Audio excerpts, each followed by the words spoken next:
Previously on Quest Friends.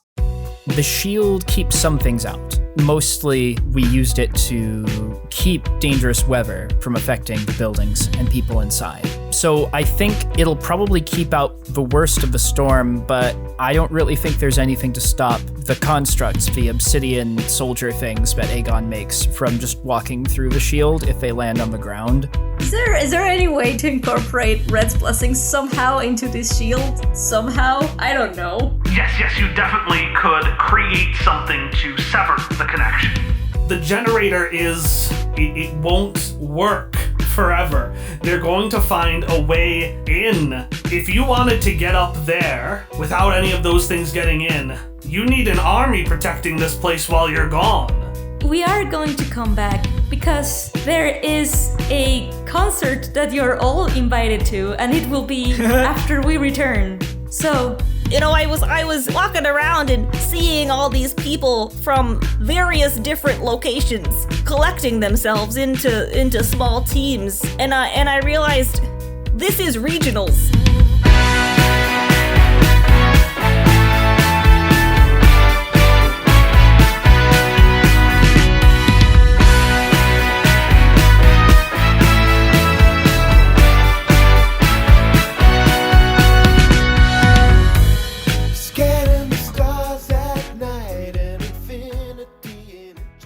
It's not rain. For many inside of the wheel, it sounds the same, even looks the same from a distance, but it feels unmistakably different. The light of the setting sun is gone, replaced by the shadow of the Apocrypha and the beating light of the barrier holding it back. A torrent of spiders bombards the barrier, ineffectually bouncing off, but continuing to strike it with unyielding resolve. A few soldiers do make their way through, but each time a prism of light in the barrier ignites, and the soldiers hit the ground as nothing more than thin slates of obsidian glass. And yet, the Apocrypha refuses to relent. Inside the barrier, the wheel's citizens, friends, and family wait. They prepare defenses, catch up with one another, and take care of any pressing matters they have to resolve. Because one way or another, the wheel will not be the same tomorrow.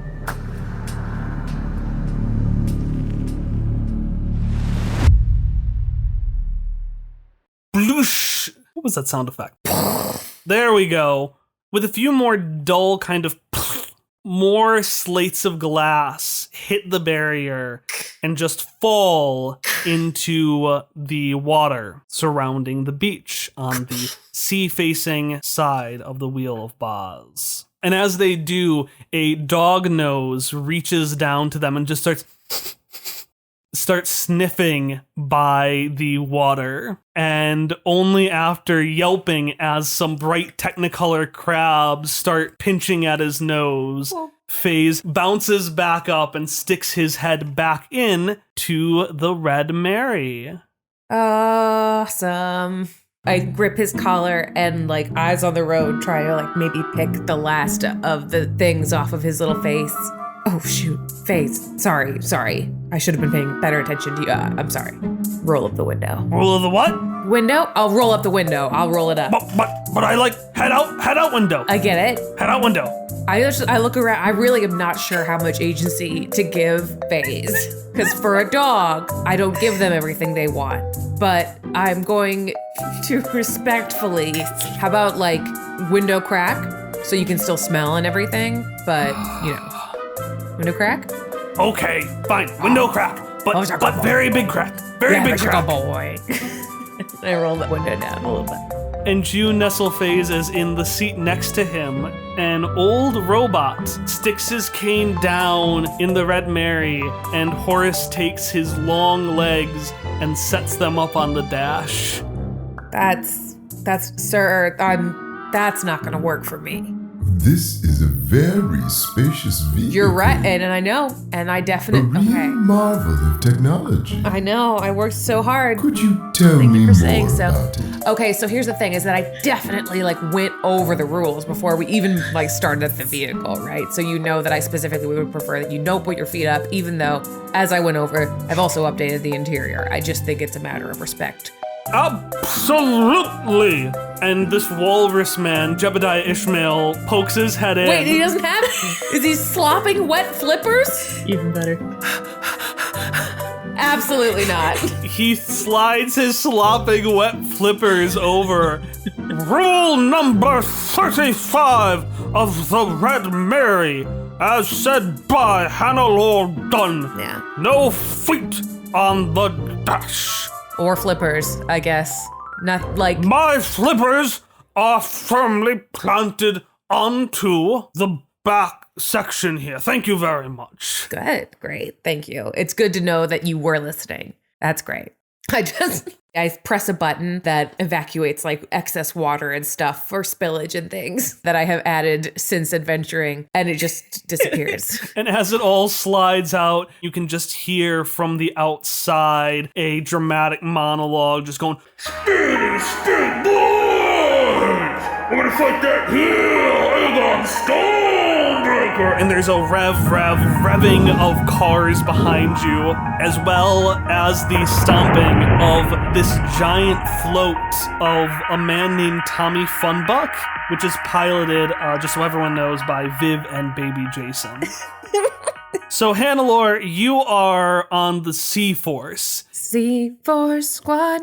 So you have on the Sea-Force Captain Jebediah Ishmael, Viv and baby Jason, who are in the Tommy Funbuck float, Jimmy Wynn, the Craves, which were those angry little crabs, Horace, FaZe, and then the remainder of the Speedy Speed Boys. And for anyone listening or reading the transcript, I probably mentioned this last episode, but a reminder that we have an NPC list for each episode. And our NPC lists for the last couple of episodes actually include the first episode where a character was introduced. So for example, for Viv and Baby Jason, it's going to say the name of the roller coaster episode, which I just can't remember where that was. It was the one where Hop lied to Misha, and we all got very upset about it. Wow. Wow. Not like the one with the roller coaster, the one where Hop lied to Misha. Rude. I'm glad. I was afraid you were going to say the one where Misha almost threw Hop off the roller coaster. No, Yeah, it was. that also happened. See, I didn't say that, but you've put it on the record, Ari. Guilty Oh my conscience. God. Well, you can edit that out. I know you won't now that I said it, but you could. The guilty flee when none pursueth. So each of you has your own batch of NPCs, and Hannelore, you are in the Red Mary. This is your vehicle. It's like a Volkswagen bus, but it also works in the sea. And I know you freaking love this thing, so I want you to describe what the Red Mary looks like going into your final battle. Okay, so when I welcomed everyone into the car, The three worst guests you could have. I think I'm handling it fine. I'm fine with the dog, and the crabs are, as long as they're not doing anything, that's cool. It's mostly Mr. Walrus, the captain himself, but at least he's carefully paying attention to the rules. I have updated the Red Mary's interior so that it has that cool polyplastic stuff that dirt just slicks right off of it. And then I have a button that collects it and then spits it out. I showed it off probably when I made it to Alex and everybody, pouring an entire cup of coffee on the interior, just no, it's fine, watch. And then it all just goes away. And I think the way that we're going to begin is that I imagine that we're driving right now, right? I have these guys driving and their cars are driving behind me. You're not driving yet. The Speedy Speed Boys cars actually don't work in water. Some of them are big enough, like the one with monster truck wheels and jet skis between it actually works. Not because the wheels drive in water, but because they get the jet skis close enough to the water that the jet skis just power the rest of the car. And the rest of them are, and I quote from Jimmy, so goddamn fucking fast, bro, like you wouldn't fucking believe. They glide over the shitting water like majestic bluebirds. Jimmy's not in my car, is he? No, Jimmy has his Great. own car. Right. But no, so they're all on the beach waiting for everything to start. Because at this point, it's just the rain and the soldiers are coming in, but they're not actually doing anything yet because they're being unlinked from the cloud as soon as they enter. So you're just kind of sitting, I assume you're probably in the water, but you're sitting at the edge of the beach. I'm about to go in. Okay, so Jimmy Wynn had this information to share with me. Like, I imagine I'm like, he's speaking to me through my roll down window as I'm like parked on the beach next to him. Our cars are so fast! Okay, that's great. You won't believe what the space That's cool. That's cool. That's cool. That's cool. The window's going back up. Yeah. I put it reverse. No, yeah, really fast. And then I press a button that has an anchor on it. And then there's like a sound of a bell like dong, dong. I floor it. And the Red Mary charges into the water and starts to like Transformer style, like things moving around. It almost looks like a Viking longship with a single post in the middle, mostly open to the air on the sides, but made of red and white, awesome steel. The sail is a giant tie-dye pattern with a cookie on it, and she assumes her form of the big Red Maria. And I just sort of cruise like hockey stop in the water and look at Jimmy Wynn. And I'm like, cool car though, dude. Really cool. One last thing before I think we're in a good space to move on to the next person is as everything rises alongside the flag, your first mate rises alongside it. And he just belts out. What? What? Salad Raptor's there. Salad Raptor's there. And Salad he's trying Raptor? to start you with this little raptor here. Salad Raptor! And he's got this little salad bowl. I like run the length of the ship and take Salad Raptor into my arms and like, its tiny arms extended, its salad bowl glistening in the daylight. And if there's nothing else, Hannah Lord leaves it on the stereo system pumping Light of a Clear Blue Morning by Dolly Parton. And it's just like, it just explodes as I lift Salad Raptor into the air. For reference, Salad Raptor is a fucking Chuck E. Cheese animatronic from the Cookie 3. He's your first mate. Oh my gosh, I'm just gonna draw a skull and crossbones on his salad bowl. And as you set him down, you turn over and see Faze by the window, which is fully rolled down again. Oh, it's open to the air. It's like almost like a huge rowboat. You know what I mean? Oh, I see it. So in that case, you turn over and you see Faze at the very end, whose head is at this point just fully submerged underwater. Okay. Good Next boy. to Good him, boy. you see Horace, who is just leaned back even further. He's somehow done a man spread on the dash. And then, most horrifyingly of all, to the very left at the wheel of the Red Mary, you see the wet flippers of Jebediah Ishmael, who looks back to you and says, "Someone must always be at the wheel." Hannelore takes a full beat. Of course, your Captain Ness. Of course someone has to be at the wheel. And that's me, man. I'm the helmsman. So you get out of there. Get right out of there right now. And I'll drive. I'm driving. And I just hip check the walrus out of the way.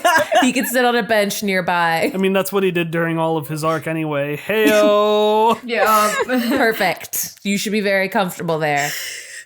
But can Salad Raptor serve hors d'oeuvres? He would be delighted. He serves hors d'oeuvres. Unfortunately, Jebediah is allergic. Horace doesn't eat, but Faze loves it all. Good boy. He's a good boy. He is a dog, so he does get very sick very quickly afterwards. Okay.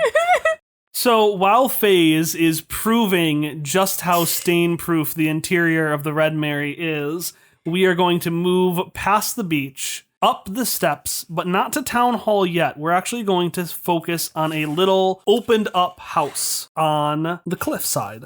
This is Shock's house, which again has the Ring of Power inside of it and has been kind of somehow transformed up so that it's just open-facing like a dollhouse now.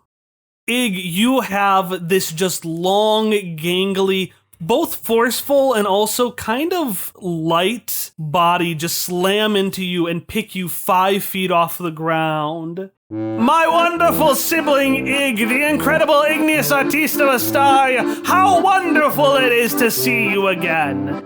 Big brother! And Vespari sets you down and says, how were your adventures with your friends of Ig? Was everything all right? You did not give driver Haney Lord too much difficulty, did you? After what I heard last time about the Miss Mary, I just want to make sure everything is all right. Oh, everything's absolutely fine. I didn't do anything to the Red Mary at all, ever. Just, nope. Ig, and he sets you down and looks at you. Ig, what did we say about lying? That we should do it when we're in public so that people think we're doing stage magic when we're not. Vespari has just confronted who he was as a person and the things he said, and he's just struck for a moment. Well, yes, I did say that, but that was the words of the great Vespari, a con man and a really just terrible person. Now, the Vespari will tell you new, informed, good rules and manners. Isn't that right, my grisly friend? And he slaps the man next to him. And Rock Ryan just grunts and goes, what the hell are you talking to me like we're friends for? You got fossils for me? You got fossils for me? Then we'll talk. Ah, my friend, you need to articulate a little bit. Give me fucking fossils or I'll fucking kill you. And Vespari just picked up. That's nice, sir. My brother does not have fossils.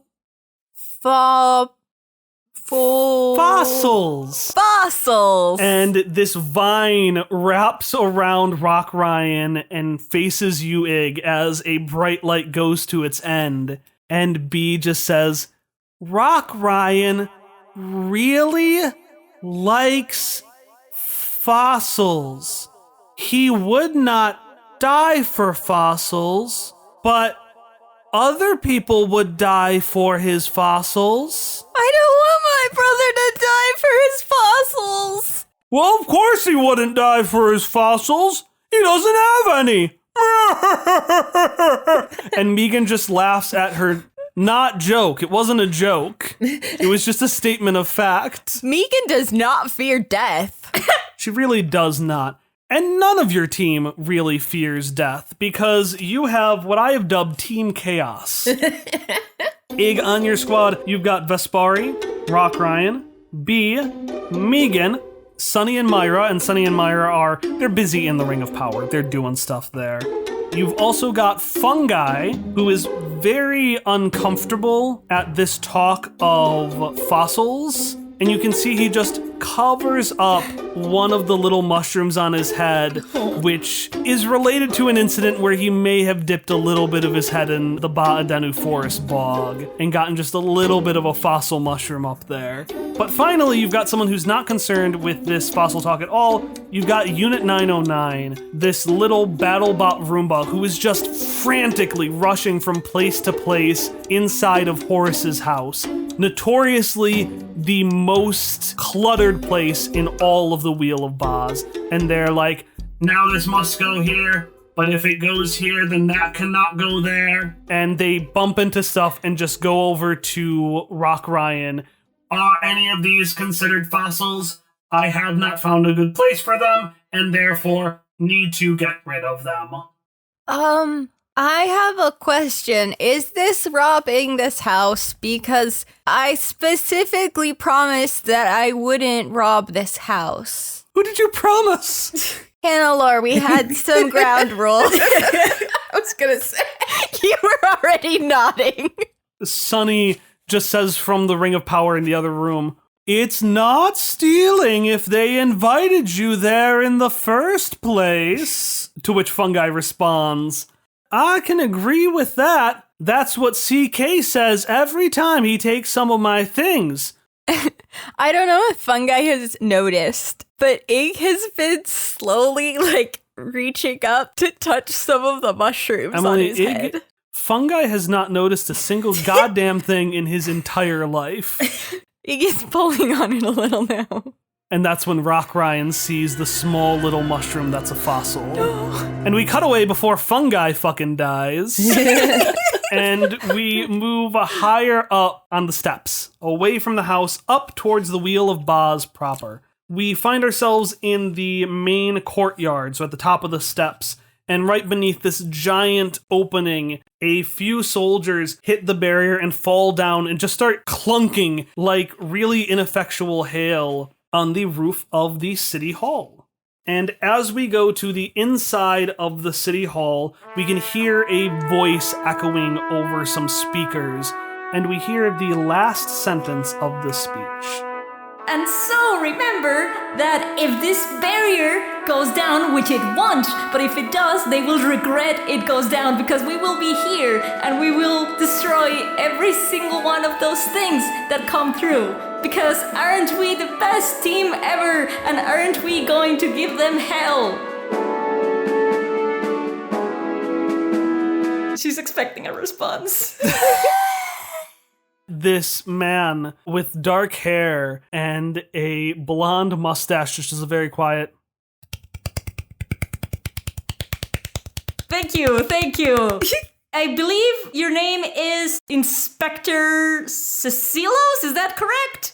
Yes, exactly. That is my name, Angelina Lexington. I'm Inspector Cecilos. I'm from the Kingdom of Alquan, which you are an amazing treasure at, by the way. I've recently been into retirement, but was called out by my good companions who I met at the Prodigious. That was an airship that they collapsed, but that was very good. It was a rotten airship. After all, it was full of confined spaces, and confined spaces like that are likely to breed crime, much like this confined space here, of course. Oh, not to say that any of us would do crimes.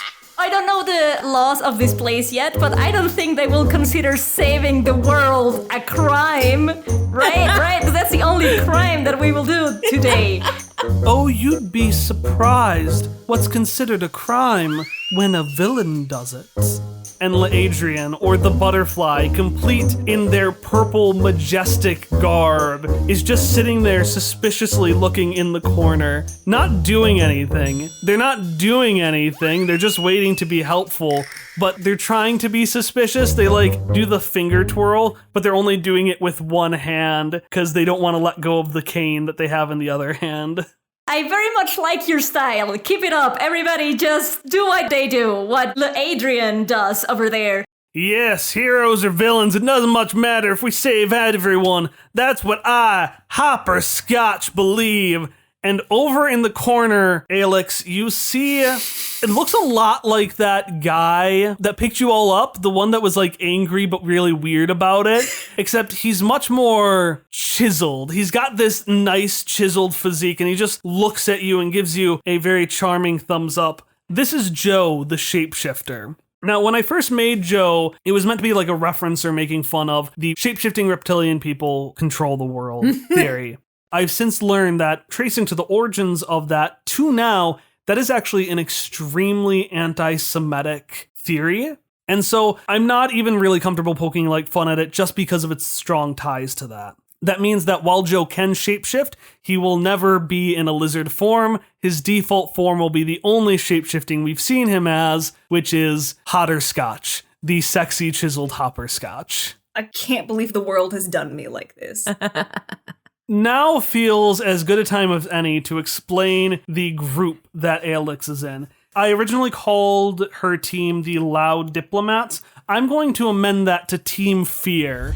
We've got Adrian, or the Butterfly, the villain, Inspector Cecilos, C.K. Jarvis, the robot who studies phobias. His mic-like mouth was what Alex was speaking into the entire time when she gave the speech. Reference section, that is all the servers, that is the old, really respected person in the wheel. Joe, of course, who strikes fear into the heart of Hallie, and then finally, Ein and Stein. I just want to say a quick response to Joper, or not to Joper, to Joe. God, don't make this a thing. You can call him Joper. Why not? That's what he is now. You can't. It's illegal. You'll go to jail. Joper, the hotter Scotch. Go to jail. 10 years. I will call him Joper for the remaining of this. Alex's reaction to Joper. Since I assume that Joe has only introduced himself as Hopperscotch. He definitely has. She will be like, oh, wow, I guess the adrenaline of this whole thing is making me see things a little bit different. Or maybe it's just you, maybe you just glow a little bit better in the light of battle. But no matter, I'm glad to have you on my team, especially because you will probably be able to guide us more as to what the potential weaknesses of these things are and whatnot. So I'm glad to have you on the team, Hopper. Hopperscotch gives you a thumbs up and says, "Radio, dude." No. Are we... Stein, are you sure that is Hopperscotch? He doesn't seem to have the same voice or mannerisms. And you hear some sounds from Ein's suit from Stein, and she responds, "Well, okay, Stein, but I don't see what his attractiveness has to do with anything." "Oh, well, it has to do everything, my dear, dear friend." CK buzzes in and just slaps Stein on the shoulder before pointing to reference section and saying, "In fact, reference section, I know you are a cavalcade of information. Please note down this man's new attractiveness. I think it must be noted down just how much improvement one person can have." We will happily do so. We are very interested in humans, and the fact that they can so quickly and so organically change their appearance to be more appealing to others is the exact kind of reason why we are so excited that you are all here. Well, it is the adrenaline of battle that would do wonders to people, and everybody should follow his example on getting so ready for this battle that their appearance changes into something more attractive than their usual self. I will say I haven't seen you all before. I assume you all, probably even don't realize it, but look even more attractive right now than before this battle, and that's okay. That's the sentiment that we're aiming to have in this prep. Well, my husband says I'm the most attractive man in all of Anquan, so I don't know how that could be improved, but I suppose we are. Outside of Anquan, I will put on my war mustache. And Cecilos takes his blonde mustache, rips it off, and puts on like an angry red mustache instead. I will tell you, sir, that your husband would probably find you 100% times more attractive with that mustache, even though he already finds you attractive. So keep up that. I like it. Very red. Very fitting. Cecilos's cheeks blush to match the red of his mustache. Perfect sentiment. Also, I really get acquainted with all of my team here, so what did you say your name was? Is it Ein, right? And this little fella here is Stein? Also, by the way, really nice astronaut suit you have there. It looks very good. Why are we talking about how hot everyone is? Yes, I am Ein. And this very polite AI here is Stein. Nice to meet you. I hope you're also prepared for battle. It looks like you really are. Oh, they're fearsome warriors, almost the most fierce in our family. And CK gets closer to you.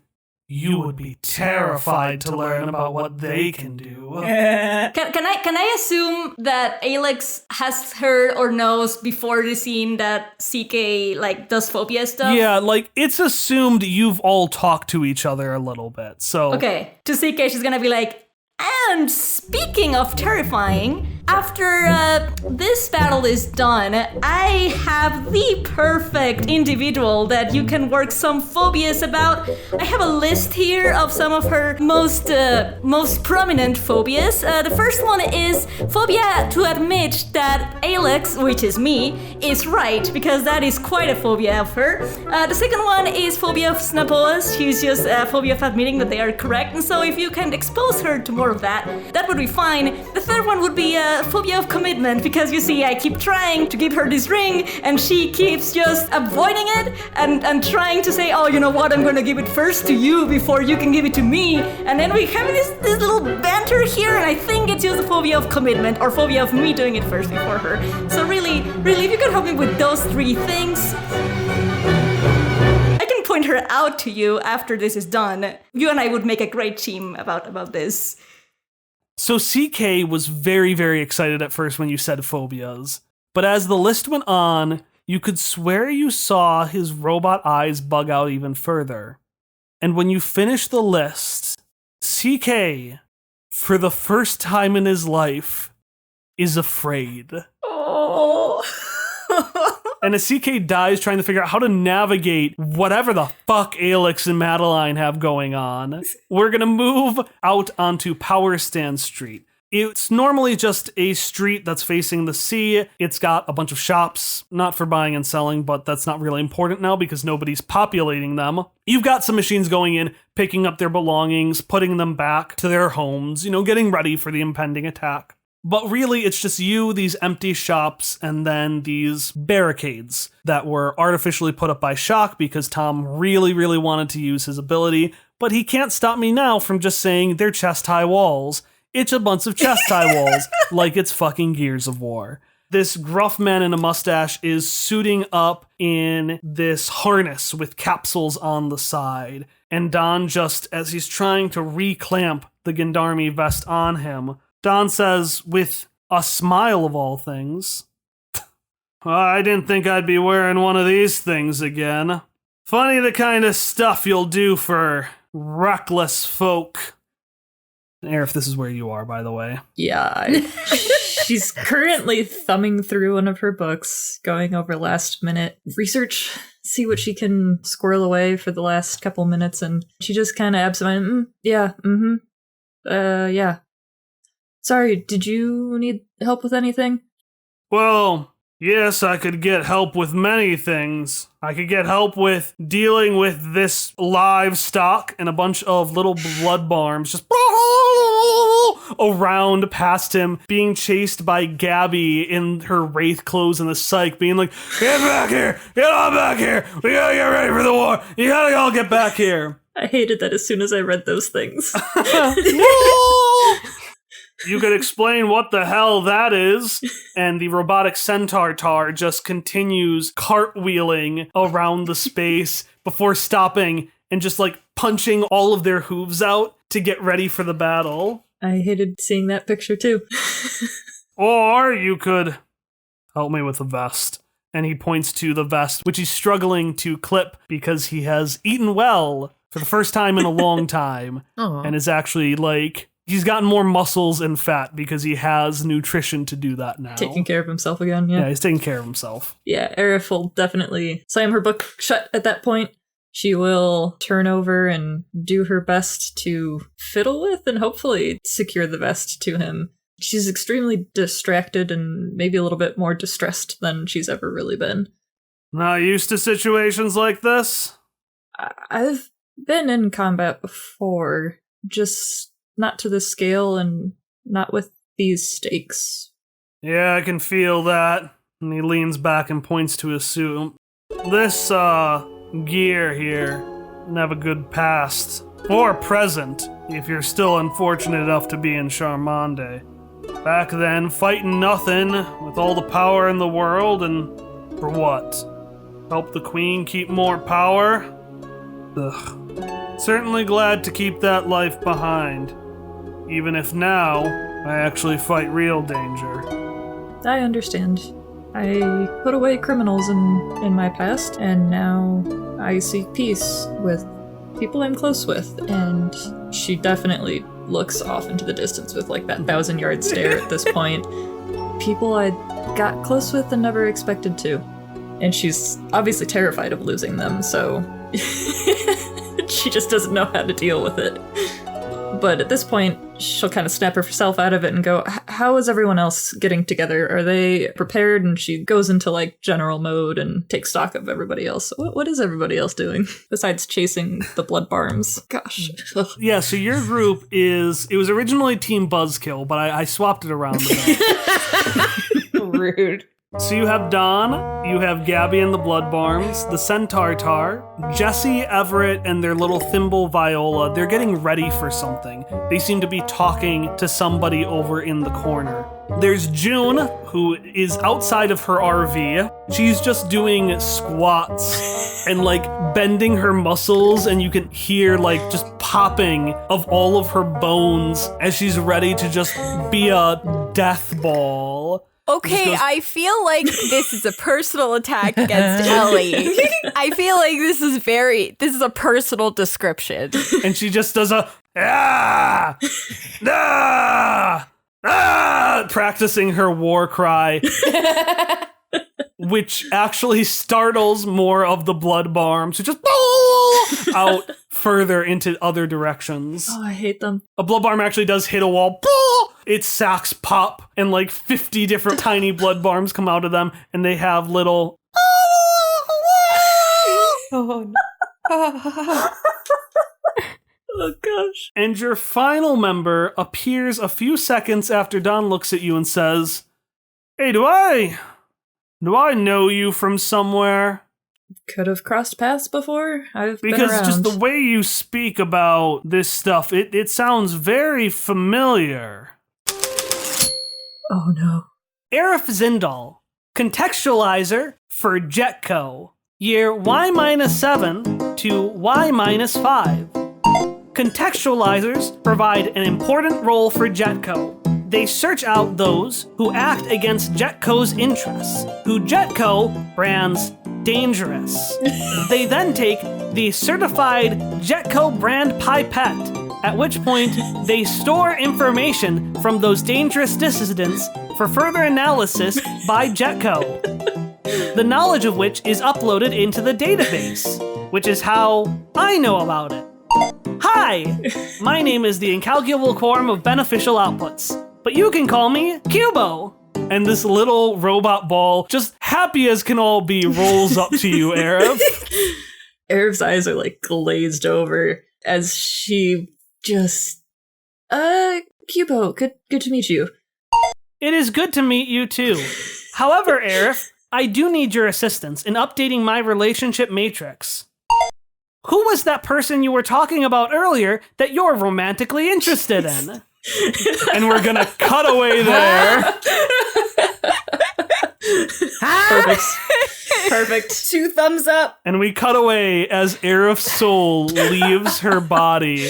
She just got destroyed. We're not actually going to leave yet. We're gonna linger and we're gonna see Jesse and Everett talking to Zoe, who has Thimble kind of nestled up against her cheek. And Jesse's like, "So, did you get it all ready?"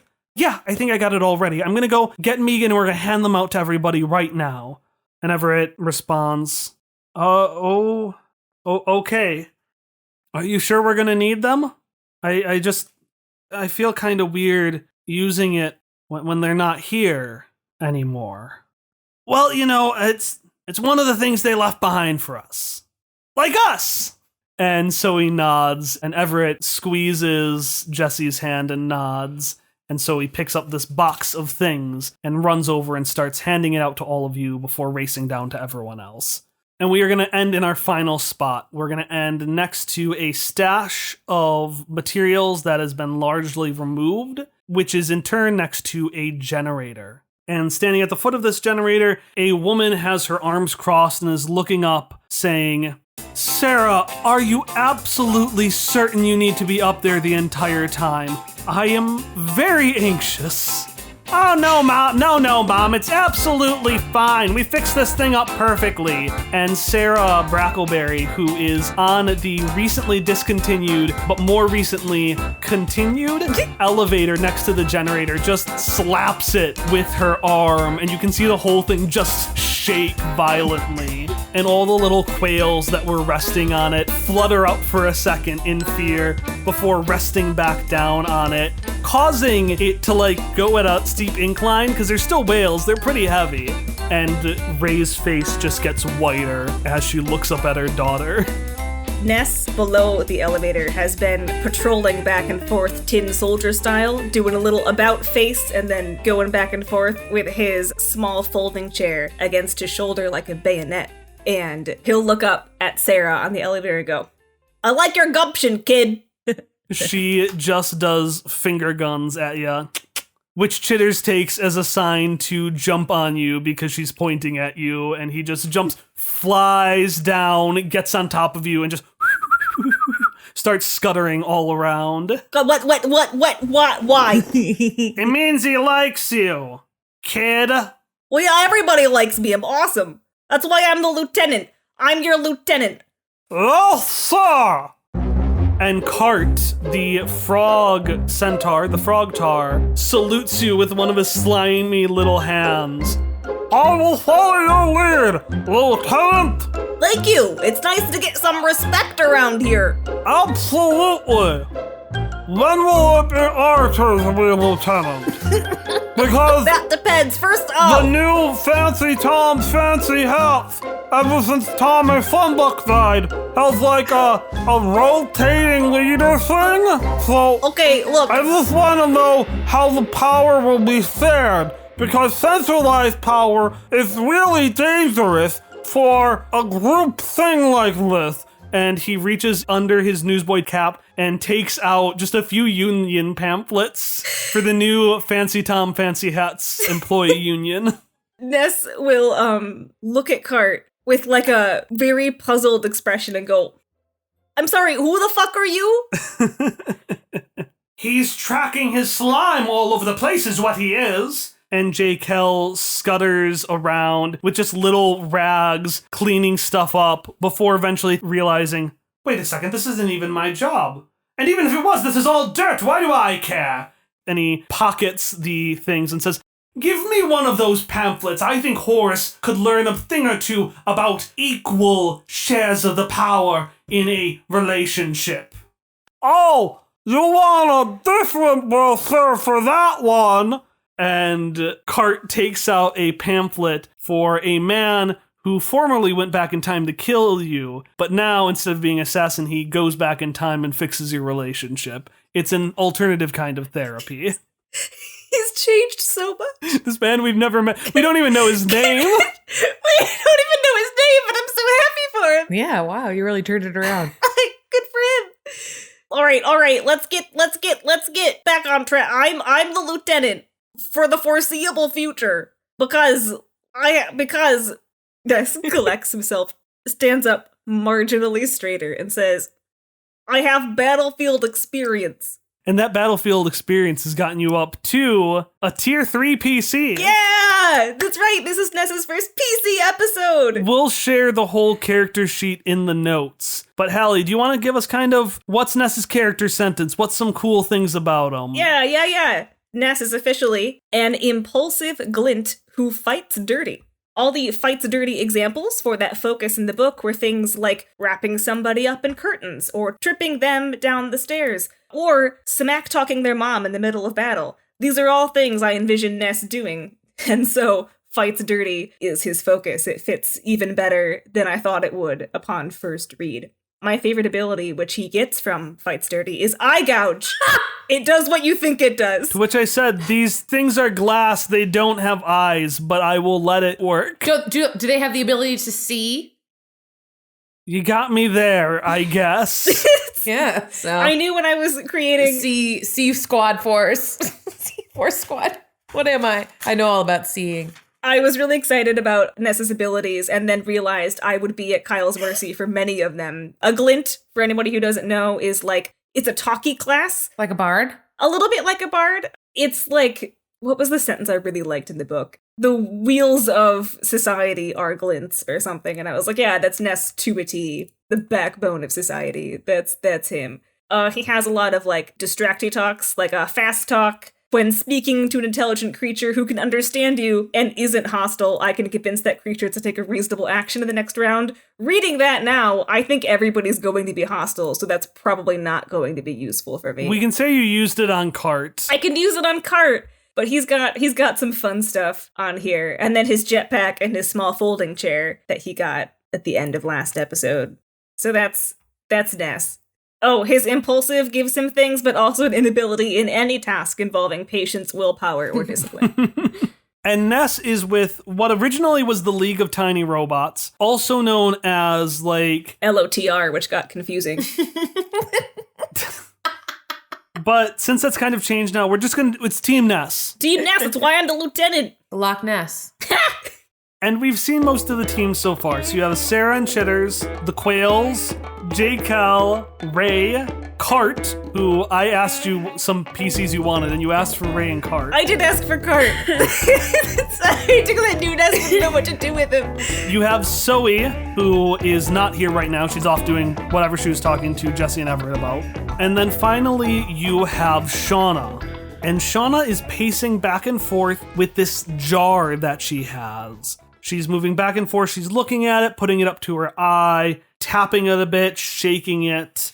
Ray was very alarmed when Shauna got this jar, but it was agreed she was the best person to have it, because inside of this jar is something that Cubo picked up in last arc in One Neon Night. I guess Rock Ryan and B have a lot of them too. We'll say that Rock Ryan kept his at home, wherever his home is, because inside of this jar is a spider. One of the discontinued glass spiders you saw.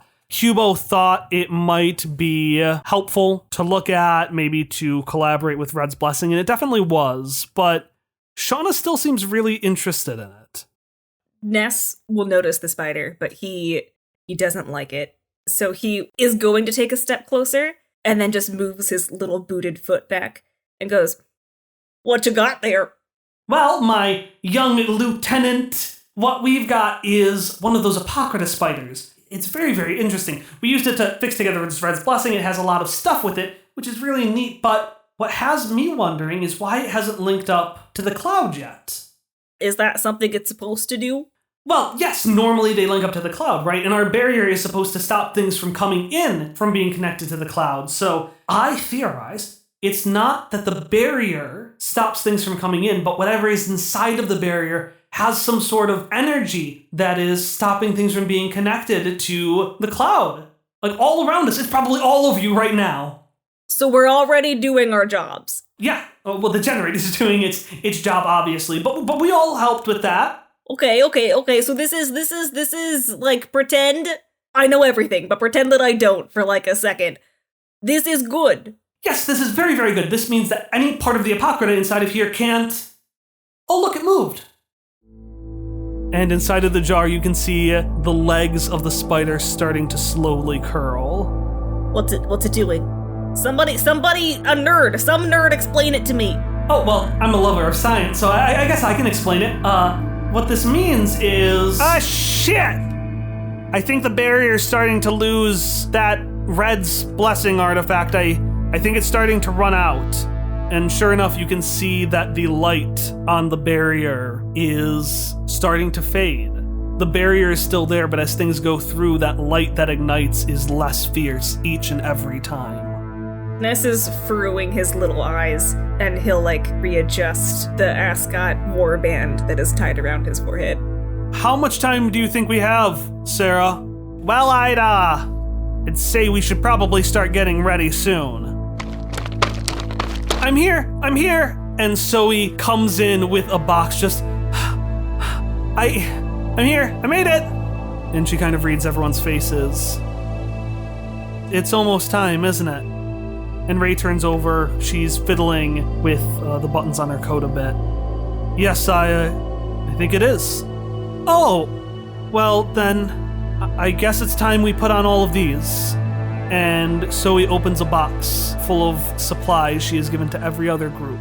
And inside of it are little pins with 2 M's on them. The bottom one looks like a mustache for the top one. I've been working on these for a while. The Mauve and Mako pins, they should help us stay in touch with everyone else it helps everyone stay in touch. And she hands them out to each of you, including one to you, Ness. Ness will take it, and in an uncharacteristically sober fashion, he'll fiddle with it, and then he'll be like, "You did a good job on these. These are really cool." And as you put on your pin, Ness, and everyone throughout the wheel puts theirs on, a pair of voices speak to everyone. Hey everyone, this is me, Jesse, sorry, I don't think I got to talk to all of you. And this is Everett. Everett, you gotta say something. Oh, hi everyone. We just wanted to talk before the thing, you know. We don't do speeches or stuff like that normally, but we hope the pins are working well for all of you. They came from very important people, two very, very important people. And that cloud thinks that it can keep them alive forever. But it can't. The pins, us here, that's what keeps them alive.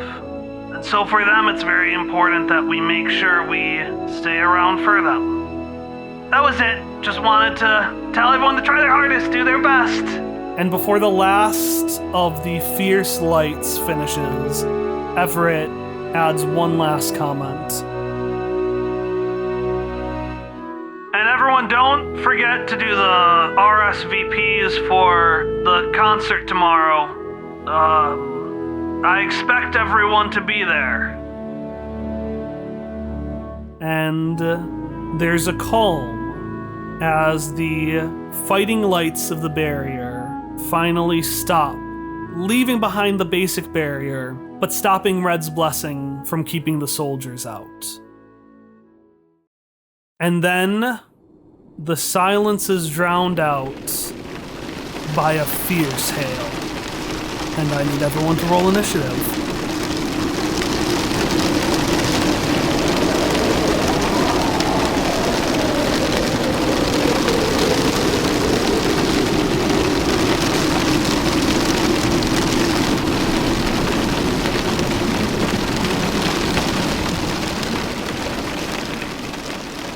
Hello and welcome to the announcement break for Quest Friends episode 79, The Obsidian Cloud, Part 6. I am Kyle, your GM, and our intro and outro songs are Friends and Hitoshio, both by Miracle of Sound. We got a pretty short announcement break for you today, and then we'll get right back into the thick of the action. But I wanted to remind anyone who hasn't participated in it yet to please check out the description to this episode and submit your answers for our end of campaign survey. This survey gives us invaluable information about the folks who listen to our show and what things they enjoy. Every field is completely optional, and as a thank you for filling out this survey, not only will you have a spot where you can fill out a Q&A question for our end of campaign Q&A, but you'll also be able to listen to the first couple of episodes of Season 2 early. I mean, when they're still done being made, so it's a ways out, but it will be sooner than it's officially coming out. The survey will be open until 11:59 p.m. Central Time on Friday, September 24th, but don't take that as a sign to wait. If you can fill it out now, I'd really appreciate it if you could. All right, that's all I've got for you today. Our next episode will be releasing on Monday, August 30th, but if you'd like additional content before then, you can find stories, artwork, and behind-the-scenes insights at patreon.com/questfriends. I'll see you there.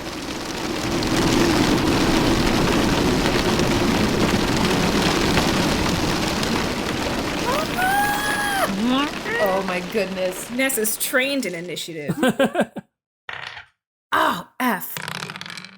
I got a rockin' 18. Ooh. 17. Hannelore hopped 9. 8. And then, Hallie, what are you?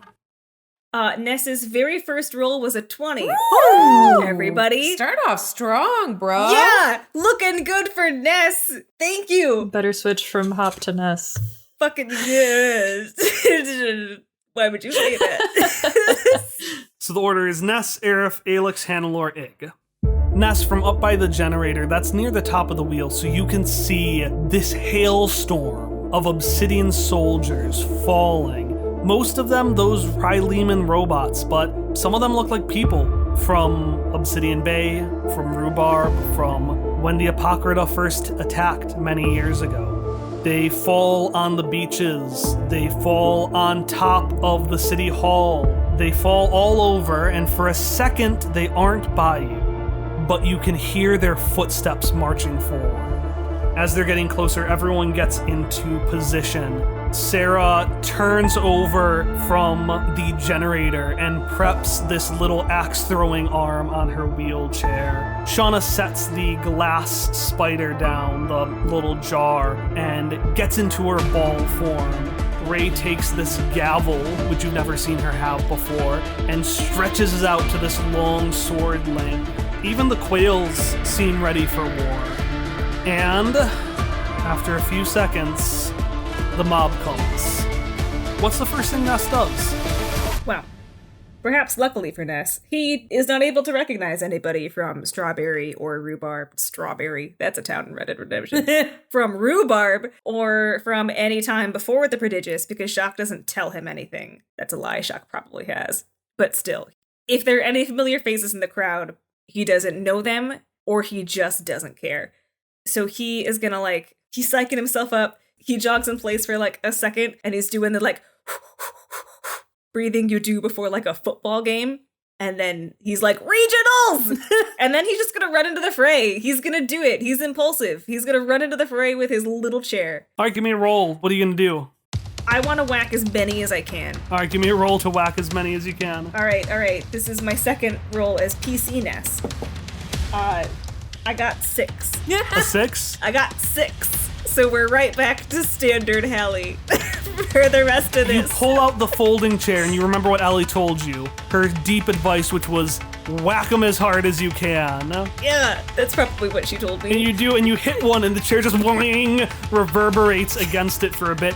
Obsidian's a pretty weak glass. You underestimated how sturdy these things are. Well, Ness is the strongest creature in existence, so can you blame him? And one of the soldiers turns to look at you, and it reaches its arm back and goes down to hit you. But as it does, you just hear a, oops, sorry, oh, no, I didn't mean to get there, oh, sorry.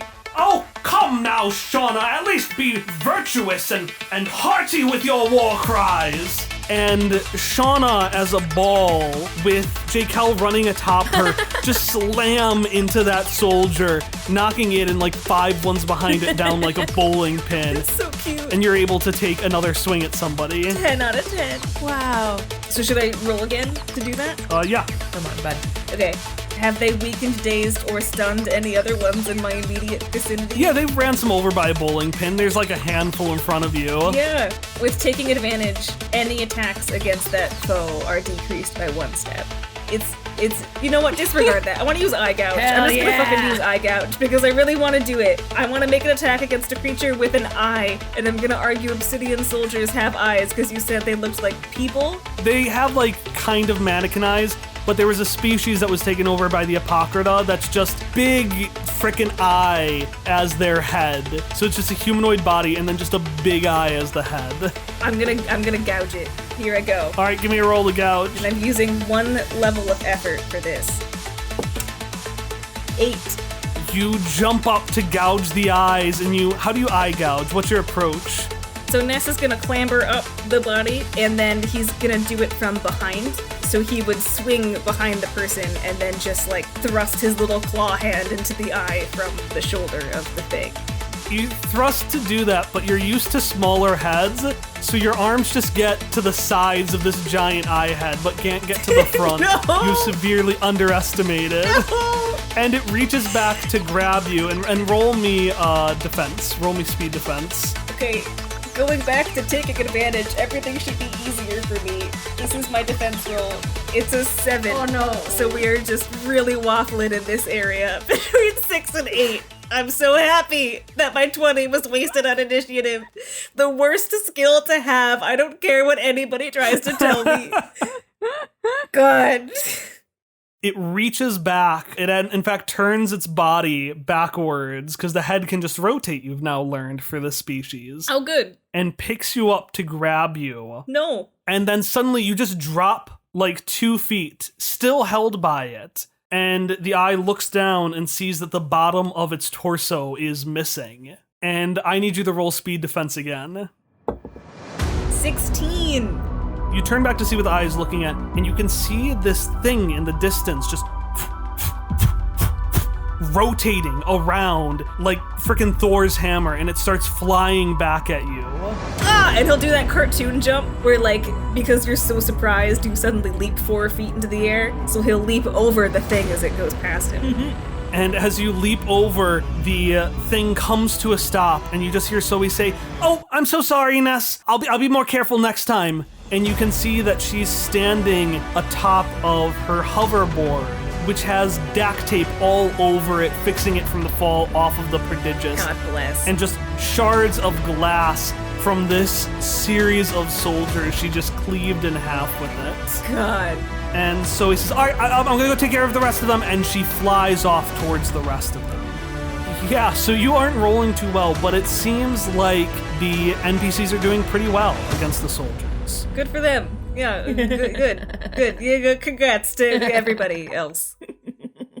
But then you hear an explosion of glass. Just a... It sounds like an explosion and then implosion. And then another explosion, then implosion from the distance. I'm looking that way. And as you're kind of looking forward, the soldiers around you just shatter as another explosion happens and an implosion occurs. And actually roll speed defense against this one. I got 6. Oh, wait. It might be a 9. In either case, now is when you take damage. Take 4 damage. I'm gonna switch dice. This is because I thought about it, and I thought doing horde mechanics could be fun, but you've got a bunch of NPCs. They can handle the horde. You all have something more important to focus on. Ness, you are knocked back by this explosion, and you can see all around you shards of glass extend outwards before freezing in place and flying back into a simplistic form hovering in front of you. No. The form No. of a floating bucket. No. I don't want to fight the bucket. I don't want to fight the bucket. I don't want to fight Dreddy. I don't want to fight Dreddy. Because each group has their own lieutenant. And the lieutenant you're going to fight is Obsidian Treddy. Oh, gosh. Aerith, you are in Power Stand Street. You are just a bit a ways from Ness, actually. So you got the brunt of the soldiers, and they're all going in.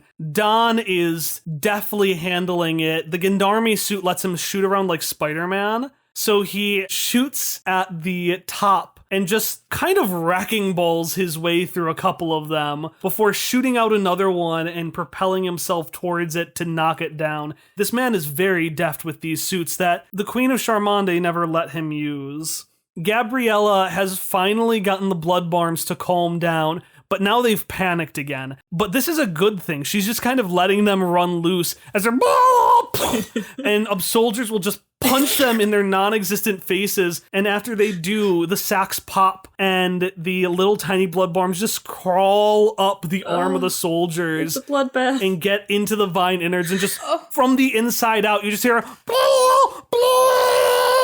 as the things are ripped apart from the inside. Do these blood bards like exponentially explode? Do the chicks also have they do now cysts that explode? They do now. They're just a constant like Little eventually nano blood barbs. In fact, you see one soldier just poof, poof, poof, pounding them into dust, and then the microbes get up into its head, which just poof, explodes. I hate it. And I need you to roll perception. Roll perception. All right. You just won't see this if you roll badly enough. None of that. You get to go back to a time where you didn't experience that. No, she'll only see this. Oh, no. I got 15. All right, you rolled a 15. Yeah. Roll me speed defense. Oh, I got a 7. I see good. I don't move good. Jesse and Everett are really excited. They're like, yeah, Everett has out a frickin' ladle and he's just whacking soldiers with his cooking ladle. But his eyes widen in horror as we just hear a shing. And Aerith, you take 8 points of damage.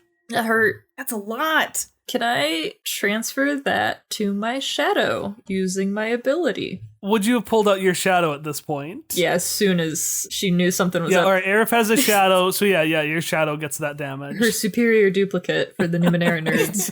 Or Peter Pan shadow for the cool people. It's just a naked Peter Pan shadow. It's a naked Peter Pan. I hate that naked is a detail that It's a little bit creepy. So that costs her 2 might to cast, but it has 15 health, so she can give her shadow. I think, could she split it between the two? She's just gonna give all 8 damage to the shadow because she can't go down this early. Well, Shadow's just like, ugh! But silently. Yeah, the shadow never speaks. It only like... Everett's eyes and his mouth just kind of wavers. No.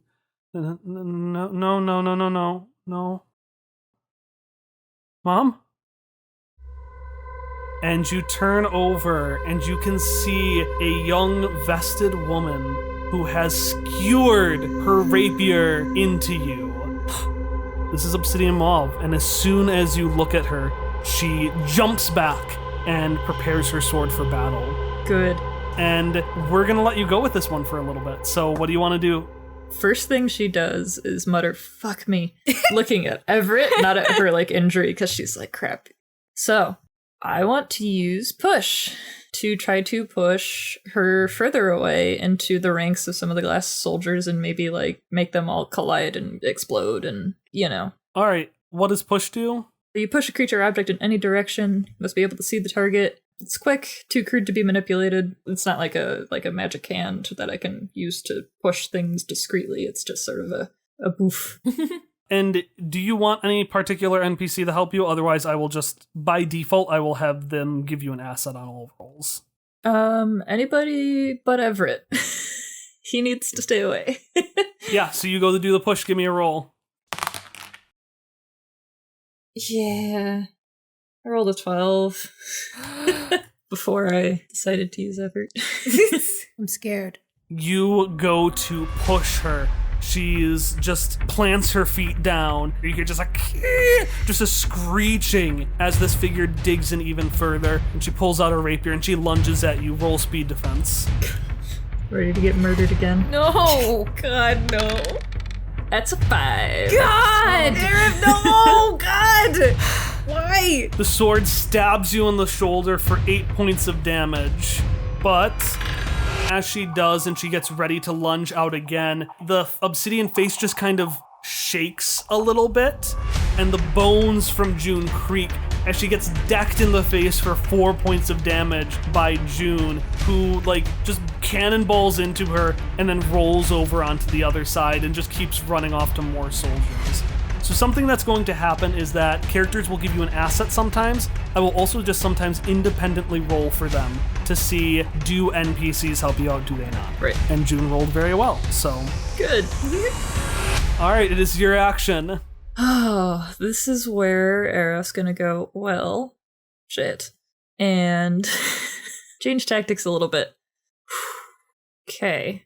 We're gonna try using stasis. Oh. You surround your foe of your size or smaller with scintillating energy, keeping it from moving or acting for 1 minute, as if frozen solid. While in stasis, it's impervious to harm, can't be moved, and is immune to all effects. Okay, yeah. You get an asset automatically from June just decking it in the face. Nice. Because it's starting to reassemble its face together, this obsidian mob. Oh. Cool. We'll do 2 levels of effort. Plus the asset. That's a 1. So I'm, real glad I used all that on that. Oh my god. It's perfect use. No. Oh my god. Good thing Cubo mentioned something. At least Ig will know. Yeah, when Aerith's cold dead body is just laying there. No. You put the stasis on for a second, and it seems to freeze. You think it works. And as it freezes, you can hear a few footsteps and some shaky, nervous breathing as Everett walks closer to this figure. Jesse, I'm scared I got you. Jesse's off fighting soldiers. They haven't seen this yet. Everett walks a little bit closer, a little bit closer. Can my shadow intervene? Can it, just distract him, push him away, just anything? Give me a roll. Okay. Just a flat roll right now. Come on, man. I'm doing great at those tonight. 11. Look, Kyle is not gonna kill Everett. Probably. Everett reaches closer and closer, and you can see Viola, the thimble, is just kind of pulling at the end of his exclamation point hair, trying to pull him back. No. As he's about to touch the obsidian maw, a sword swings out at him and stabs the shadow, which pushed him out of the way. But after taking the 8 points of damage, poofs. Yep, because it's gone now. Good man. Alex, it is hailing thump, thump, thump, thump, thump, on top of the city hall. No one is in yet, but what are you doing to prepare yourself? Well, I mean, I thought about it something, and then I realized it might not work, because I forgot that the spiders were actually made of heavy glass, because my idea was to prepare a bunch of paper airplanes weapons that then people could just, like, launch at the spiders if they ever went in to, like, at least hold them back a little bit. But if there's also people heading towards the door, I would put a couple people in there too, like... I don't know who, like, the chunkiest ones to push the door in, like, that would be. You know hotter scotch. That sexy don't man. no, Got so no. many muscles. No! Why would you say stop? You seem to get more abs than I noticed previously, so I think you're pretty strong. So you can go and... What the fuck, guys? and hold the door. Why?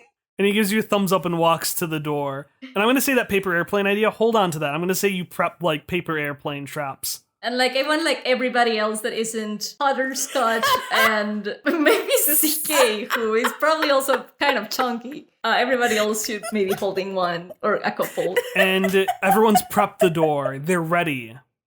You're waiting. You're waiting. Any moment there's going to be a big push. But instead, there's a jovial knock instead. The door? Yeah. Is there like an eyepiece or something on the door to see if there's actually somebody or if it's like a, hey, I am... Sure, yeah, let's go. You go to do the eyepiece and you walk up and there's just a little humanoid glass soldier just standing there. No, yeah, that's not gonna do. Just, prep your defenses even more, like barricade stuff. Do you walk away or do you keep looking? Oh no, she walks away. Yeah, you walk away after a few seconds. You know, rule number 1 that parents teach their kids, and one of the key lessons in one of the James and Hopper books is to not open the door for strangers, even if they have really nice knocking. So, in this case, even more, we should not open the door for this little fella here. How do we know they're a stranger? There are a couple of glass soldiers. It sounds like everyone knew. Maybe it's one of them. Yes, but we have established that these glass soldiers are not very friendly, so we don't open the door for strangers or for not friendly individuals. And you can see Adrian is at the door. What on earth is this fiend doing? I don't know, but we're not going to let them come in. Actually, I might want to do something. I have this ability called Unmovable, where I avoid being knocked down, pushed back, or moved against my will as long as I'm upright and able to take action. So if I, lean against the door next to Joper Scotch. This is such an Alex ability, too, man. Yeah, you lean against the door with just a thunk. No. Yeah, no, we're not. Not happening. Not happening. Everybody keep your paper airplanes at the ready for if something from above falls. Roll me a perception. Alright. I'm specialized at perception. But I rolled an 8, so I don't know how well that goes. Well, these characters actually have really low stats. So you definitely see this. You see new cracks in the ceiling. One looks like it's been opened by flame, the other looks like it's been opened by gun. And skittering on the ceiling, having snuck in while all of you were distracted by Obsidian Marv standing at the doorway, are 5 very Western-looking figures. And the 5 robot miners from Obsidian Bay fall onto the ground. ground. Oh, man. All right. Oh, no. What's going to happen to me? FaZe's open mouth is flapping in the wind as you are driving from Obsidian Soldier to Obsidian Soldier. They're just rising out of the sea like in Pirates of the Caribbean. Oh, my God. How are you taking care of them from inside of the Red Mary? Okay. I think that the steering column is just like a prow, basically. And so I'm all the way in the back so I can swing. I'm just gonna be smacking people over and over again with my wrench, just just clearing heads. Give me a roll for Salad Raptor. It's the sound he's making. It's a 1. No, Olivia, no! What is Salad Raptor serving to everybody as you're driving around? Martinis! The fierce roar of the speedy speed boys around you. So many tall, fragile glasses in his little clawed hands on a beautiful silver tray. Take my eyes, not Salad Raptor. What is Salad Raptor saying as he's giving things to people, Hallie? And I just want you to cut it off with a scream. It's gonna be his final words, Hallie. No! That doesn't make any sense. I'm so upset. I never thought I would be in the position of having to say Salad Raptor's It isn't. final It words. is. Something But else I'm is happening. gonna It's need something else. Okay. How peaked is your audio right now, Olivia? I don't know. It's your fault. He's serving little martinis. I did not expect this fight to be this fucking brutal. You're a liar. You're lying. What are you talking about? I told you we're squishy. Salad Raptor's going around and he's saying like, I don't know, shake it, not stir. And his scream is because you hear the platter fall dramatically. And next to it, you see Salad Raptor's severed arm with shards of glass next to it that return to their form from the impact. And standing next to a now one-armed Salad Raptor is a large, imposing, muscular figure, Obsidian Sue. And she reaches down and picks up the arm in one hand and the platter in the other and starts marching towards you. What a coincidence. I pull back the arm of the Red Mary as if it's like a parking brake. The boat comes to a full, complete stop. Horace just sets his cane down and just slides forward a foot and then rests back. I'm just gonna clobber the life out of this person. Give me a roll. I would be happy to, with a different dice. Okay, that's an 18. Okay, that's an 18. And I want to do things. I want to do things to this person. I want to hurt them and teach them a lesson. I want to use Crush. I want to use Crush, please. What does Crush do? It's a powerful pummeling attack with a bashing weapon. I have to grip my weapon with 2 hands, no problem. I take a -1 penalty to the attack roll, and I inflict an additional 3 points of damage. So we're from an 18 to a 15. Did you put in any effort? Yeah, definitely. How many efforts do I have? You have up to 3 efforts. You can use them to... I'm using one of them. All right, well, you're very lucky you did. So it's your 4 wrench plus 2 for rolling an 18 plus the 3. Minus her armor, how do you hit Obsidian Sue for 7 damage? I just bring the wrench up over the back of my head, tears welling in my eyes, and just chop down. Salad son, get down! Get under a bench! It just conks in. With the fury, you can just see half of the face fly off. Yeah, made a mistake. You came here to my boat car. You attacked my salad son. You messed up. But the glass hits the bottom, it goes near the feet, and it rises up from the side of her face, but doesn't go back to the face. It goes to her right hand, and the fist, which was gonna hit you at the arm, instead crunches it, just breaking it in 2, and it goes to slam you in the face. Roll me speed defense. 19. How do you dodge it? Make like absolute eye contact, staring her unsmiling in the face, and just move ever so slightly to the side. You think I can't make another arm? Around you, as this dramatic end of Metal Gear Solid fist fight is happening, the the waves spraying. We see in the background the Speed Boy just running in, slamming things. The big wheeled one, the giant monster truck wheels, just into the ground next to you, spraying water on top of both of you dramatically as you're allowed to take another action. Oh, you better believe it. Okay, keep it simple. I got another one. How do you go to hit it this time? I was going to come up from below, so I don't. What happens? Just hurry up. You go up to below, but she's figured out your move, and she grabs your arm and tosses you off of the Red Mary into the water before marching towards the wheel. But you put the brake on, right? My hand pops up from the water. I already stopped it. Good luck, ya bish.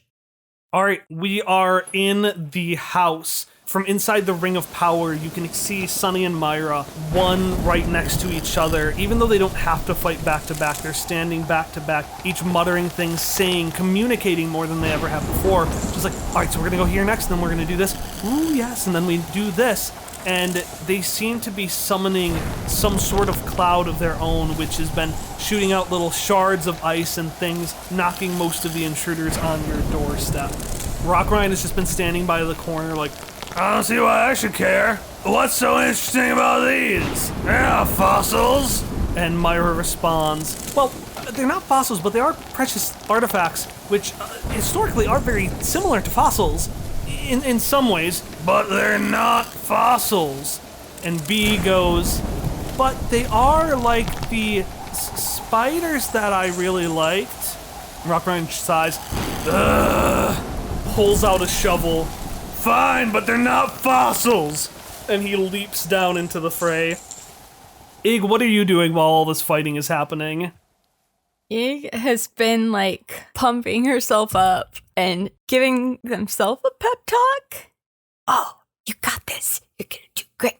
You're gonna use your fire, and you're gonna punch him with your fire hand, and you're gonna be so good. And as you do the little punch, like fake punching, Rock Ryan is hit with a punch or something that sends him flying down to the corner of the house. As this tall, mustached Obsidian soldier turns and faces you, and Obsidian Mako lifts up his arm, and the glass in the palm starts to rotate as if a laser beam is charging. What are you gonna do to fight Obsidian Mako?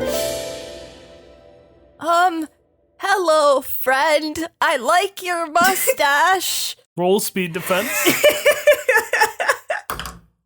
Ooh! I rolled a 19. Was that enough? Yeah, how do you dodge it? Ig just dives out of the way gracelessly, landing in a heap and then immediately scrambling up and flourishing a little bit. Nailed it. That was a wonderful performance, dear sibling Ig. How dare you, you fiendish fool. You get him. Yeah, Vespari will take an attack.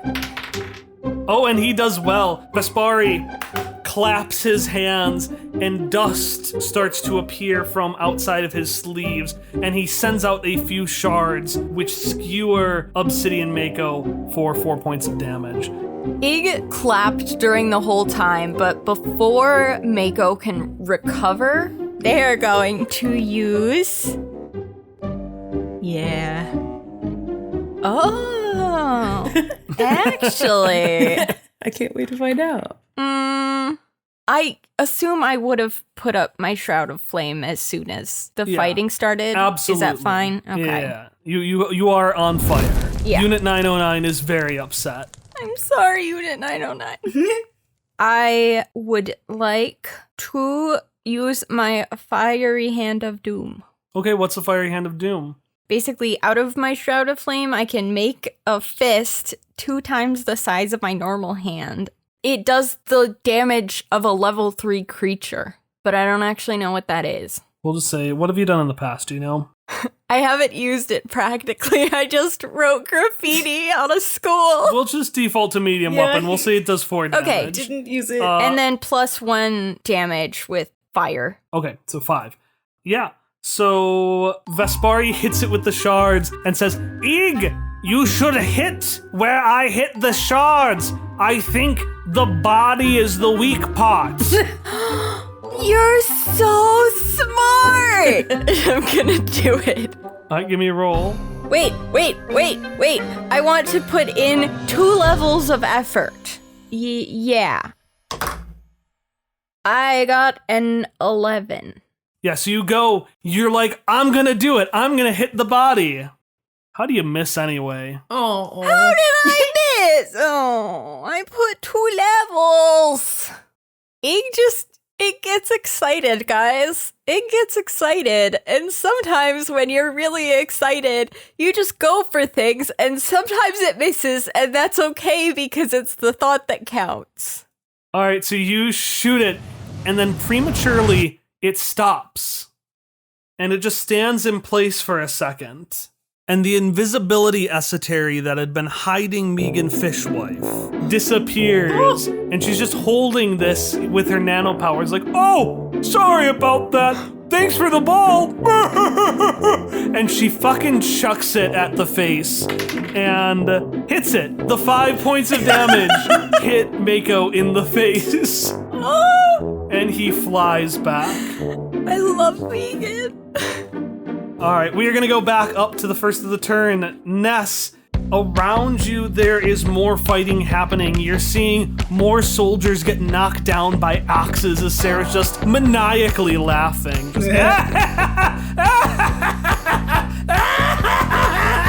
Just this weird, very excited laughter as axes are just raining down from on high.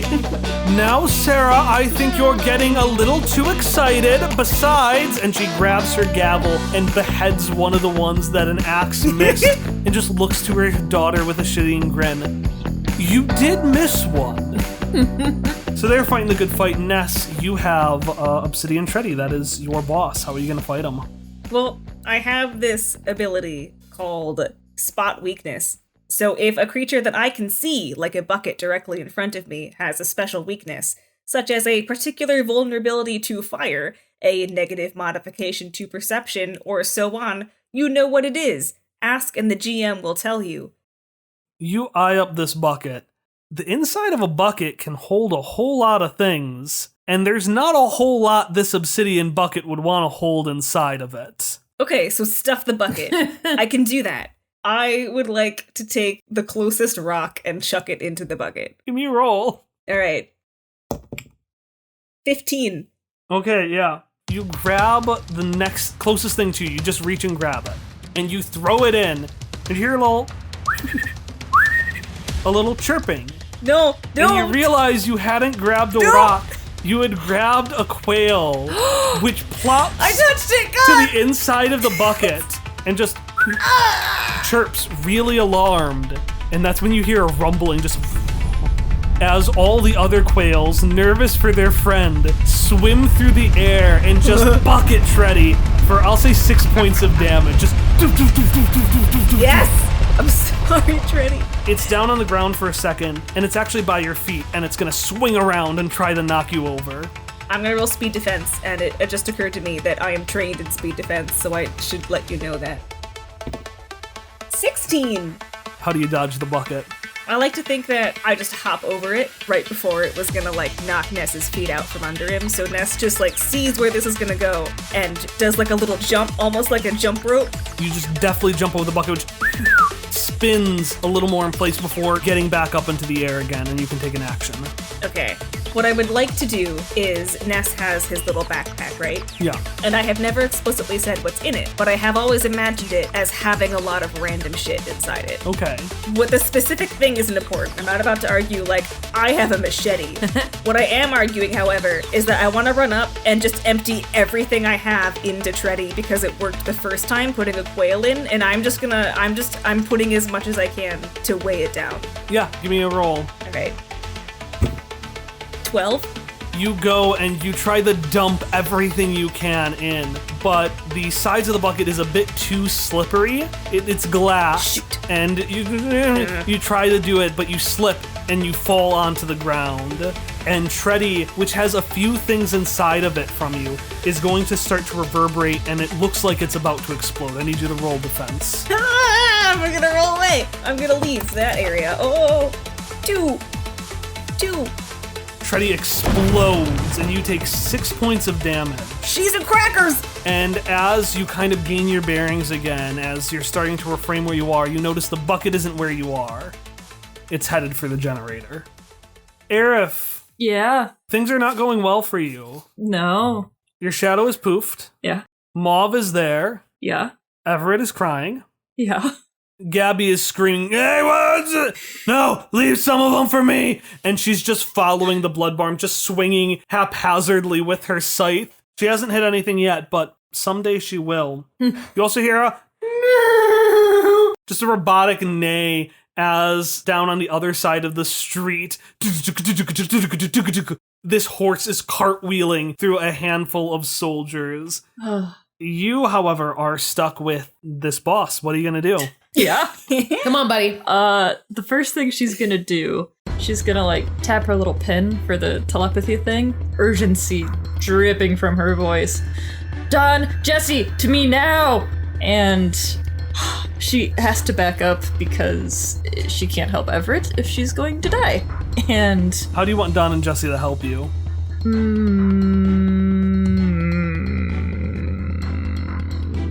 Jesse do their own thing. And I think I want Don to help me do an onslaught attack. Okay, so they run towards you. Don immediately, seconds later, just whips in like fucking Spider-Man. He hooks into Mauve, drags himself towards her. Does the like shoulder thing. That's a good suggestion, so it'll actually be 2 steps easier. And so he's grabbing this Obsidian soldier with his arms, ready for you to attack with an onslaught. Sick. Oh, that's good. I'm still gonna put an effort into it. And tonight's failures are brought to you by Google Dice, and I rolled a 4. God. Damn it. Switch your dice. Don't use Google Dice. I know. It's doing me no favors. Mine are brought to you by Dice Dojo Chicago. How does your onslaught manifest itself? I would have made this a mind attack this time since Don was there. I wouldn't want to accidentally hit him with it. So we enter the mind of the crystal obsidian mauve and attempt to destroy it from the inside. For a second while you try to connect to the mind, you can hear voices, some stuck in endless limbo, some angry. But the thing that knocks you out isn't all of that. What happens for a second is you almost see clarity in the soldier, and you could swear you hear a voice say, "Keep my kids safe." And as the attack recoils, Jesse runs in, Everett, what's going on? Are you? And Everett just points to Mauve. And Jesse frowns. For the first time, they seem angry. Let's use that. And they pick up their Santa sack of just oddity shit, swing it at the soldier. But a second before they can, the soldier snaps out and cuts the sack in two. Roll me speed defense. Me? Yeah, Okay. Can I put effort into a speed defense? you can. I really want to do that because I have a good pool of speed right now that I'm going to just dig right into. Here we go. 13 with 1 effort. The cutting of the bag, the soldier effortlessly swings it around and turns to hit you in the side, Era, for 8 points of damage. Okay. I had 4 points of might left. What happens to the rest of that 4? It goes into speed. It goes into speed. Yep, okay. And so you're impaired, so everything is going to cost you 1 step more if you apply effort. Love it. Great Just news. Love it. Good news, everybody. Please don't kill Arif. All right, what are you going to do? Cry. Although I don't know, what can Cubo do? Other than cut to your very soul. Quickly, insult them. She's gonna be like, Cubo, what can you tell us about this? How can we get to it? How can we get through it? In life, Mauve Rodarark was a master of swordsmanship. She was an expert at hitting and parrying, and as such, anyone who tried to directly attack her was bound to fail. However, Mauve was always surprised by the irregular antics of her husband Mako, and it has been noted was always surprised by any action he took, up until the very end. So if you do something that is out of the norm, she will be easier to hit. Okay. Sucks because I can't bring my duplicate back up. Why can't you bring your duplicate? I have no might. Oh. And I need to spend might to bring my duplicate back up. And if there'd be anything unexpected for Arif to do, it would be to run away. So she's gonna run away. Where are you gonna run? I actually don't know the layout, but probably towards the closest ally. I don't know who that is. And she doesn't know there's an obsidian. Kill me the instead. blood barms Nope, get never mind. louder I and changed my louder, mind. Arif, as you just book it towards them. And I'm gonna do 2 rolls. That was the blood barms. They got 19. Gabby got 3. Feels right. Blood barms are unexpected, right? As you run away, Obsidian Mauve runs towards you. Don't like it. She ducks under a swing from Gabby, and she starts just running and hacking at the blood barms to get through you, which is Here's the trick about blood barms. It's not that blood barms can't die. It's that they get harder to kill if you try to kill them. So she just swings, and more just splatter on the glass and all over, and she's just barraged by these blood barms for, I'm gonna say, 6 points of damage. Oh, good. And she tries to swing at you, but I'm gonna say she is so caught up by the blood barms that she's not able to. What are you gonna do? Oh gosh. Okay. I have been thinking and I have ideas. Come on, buddy. And Arif definitely was running through all of her options very quickly.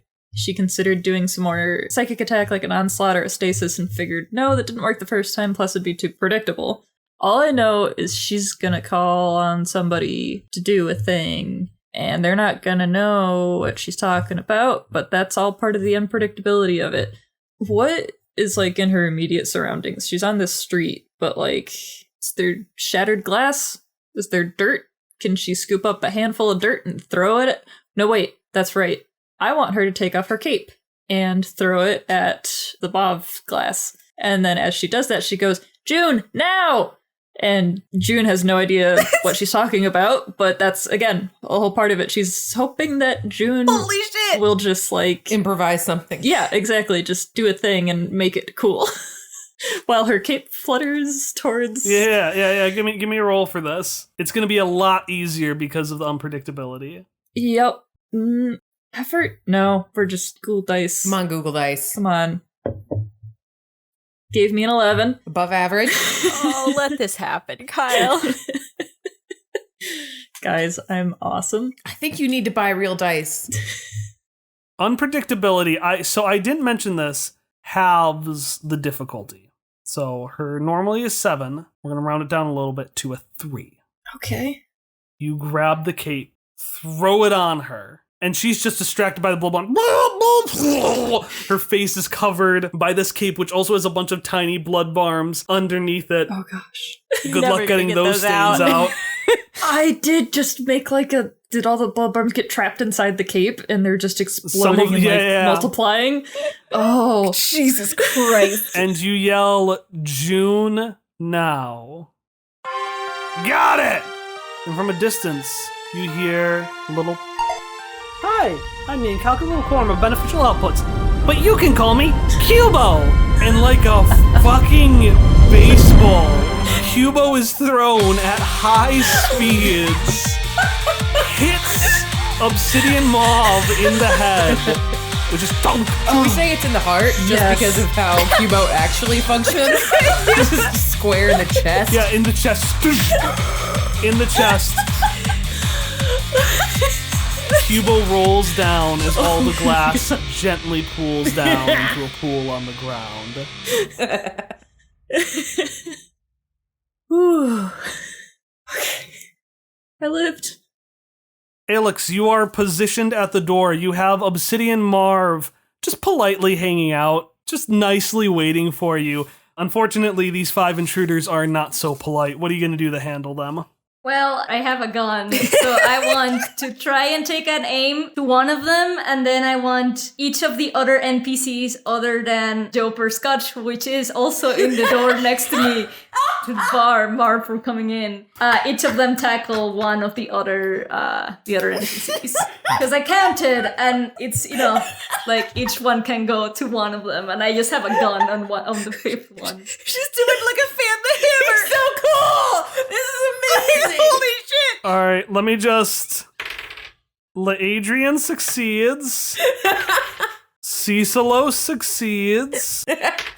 She's giving speeches like, yeah, use your advantage on like crimes and villainous and like things like that. Alex is so good at things. This session, usually she's not though. Like last time she was on fire. I think Alex may one-shot this round. What? Because literally every single NPC, including reference section, succeeded at their roles. You have to describe how reference section attacked one of these guys. I'm gonna go in order. So the one that was Bill Turing, it's the first aggressive one to run at you. But as it does, it stops. And you can see Adrian, the butterfly, standing in front of it. And it swings and misses. And then behind it, another Adrian appears. And it swings and misses. And a third, and a fourth. And you can just hear this creepy echoing voice saying, I don't know what you fiends expected, but I am the butterfly, the most ferocious villain in all the ninth world. And one final one appears, and this Adrian takes this staff with fluttering butterfly wings on it, stabs it into the soldier, and tears it apart. Nice. Yes, be very afraid indeed. It's more fun that way. Coltrane, the one with the barkeep that did the fire breath attack, is trying to do this shard fire breath all around the place at this fluttering cicada. And CK swoops down, grabs it, flies up into the air, and just you hear a Nice. as the shards hit the ground. I want Alex to scream at that. I hope your fear wasn't falling. This is silly. Around the room, you hear just this angry. Dude, you have to warn me before you pull it out. I'm gonna destroy my audio. Instructions being shouted out by Stein. Just like he helps Ein race, he helps her fight. And based on Stein's instructions, she's just deftly dodging and hitting the obsidian remains of Gayoff the Miner. And eventually just conks Gayoff in the face. The remains of Sal the Miner are just standing perplexed by Cicilos, who's just like, I think this is very interesting. I did not know the class could do crime like this. I do not believe that you have the sentience with which to do crime, and so I'm not really sure why you're getting involved in this. And he seems to be talking to the soldier, which is just standing there perplexed. Let me put it in words for you to understand. I know exactly how I can do this. I know how to communicate. And he picks up a piece of glass from the ground, and he just slaps it across his face as a mustache. Oh my god. And just does a with the soldier, which is like, oh.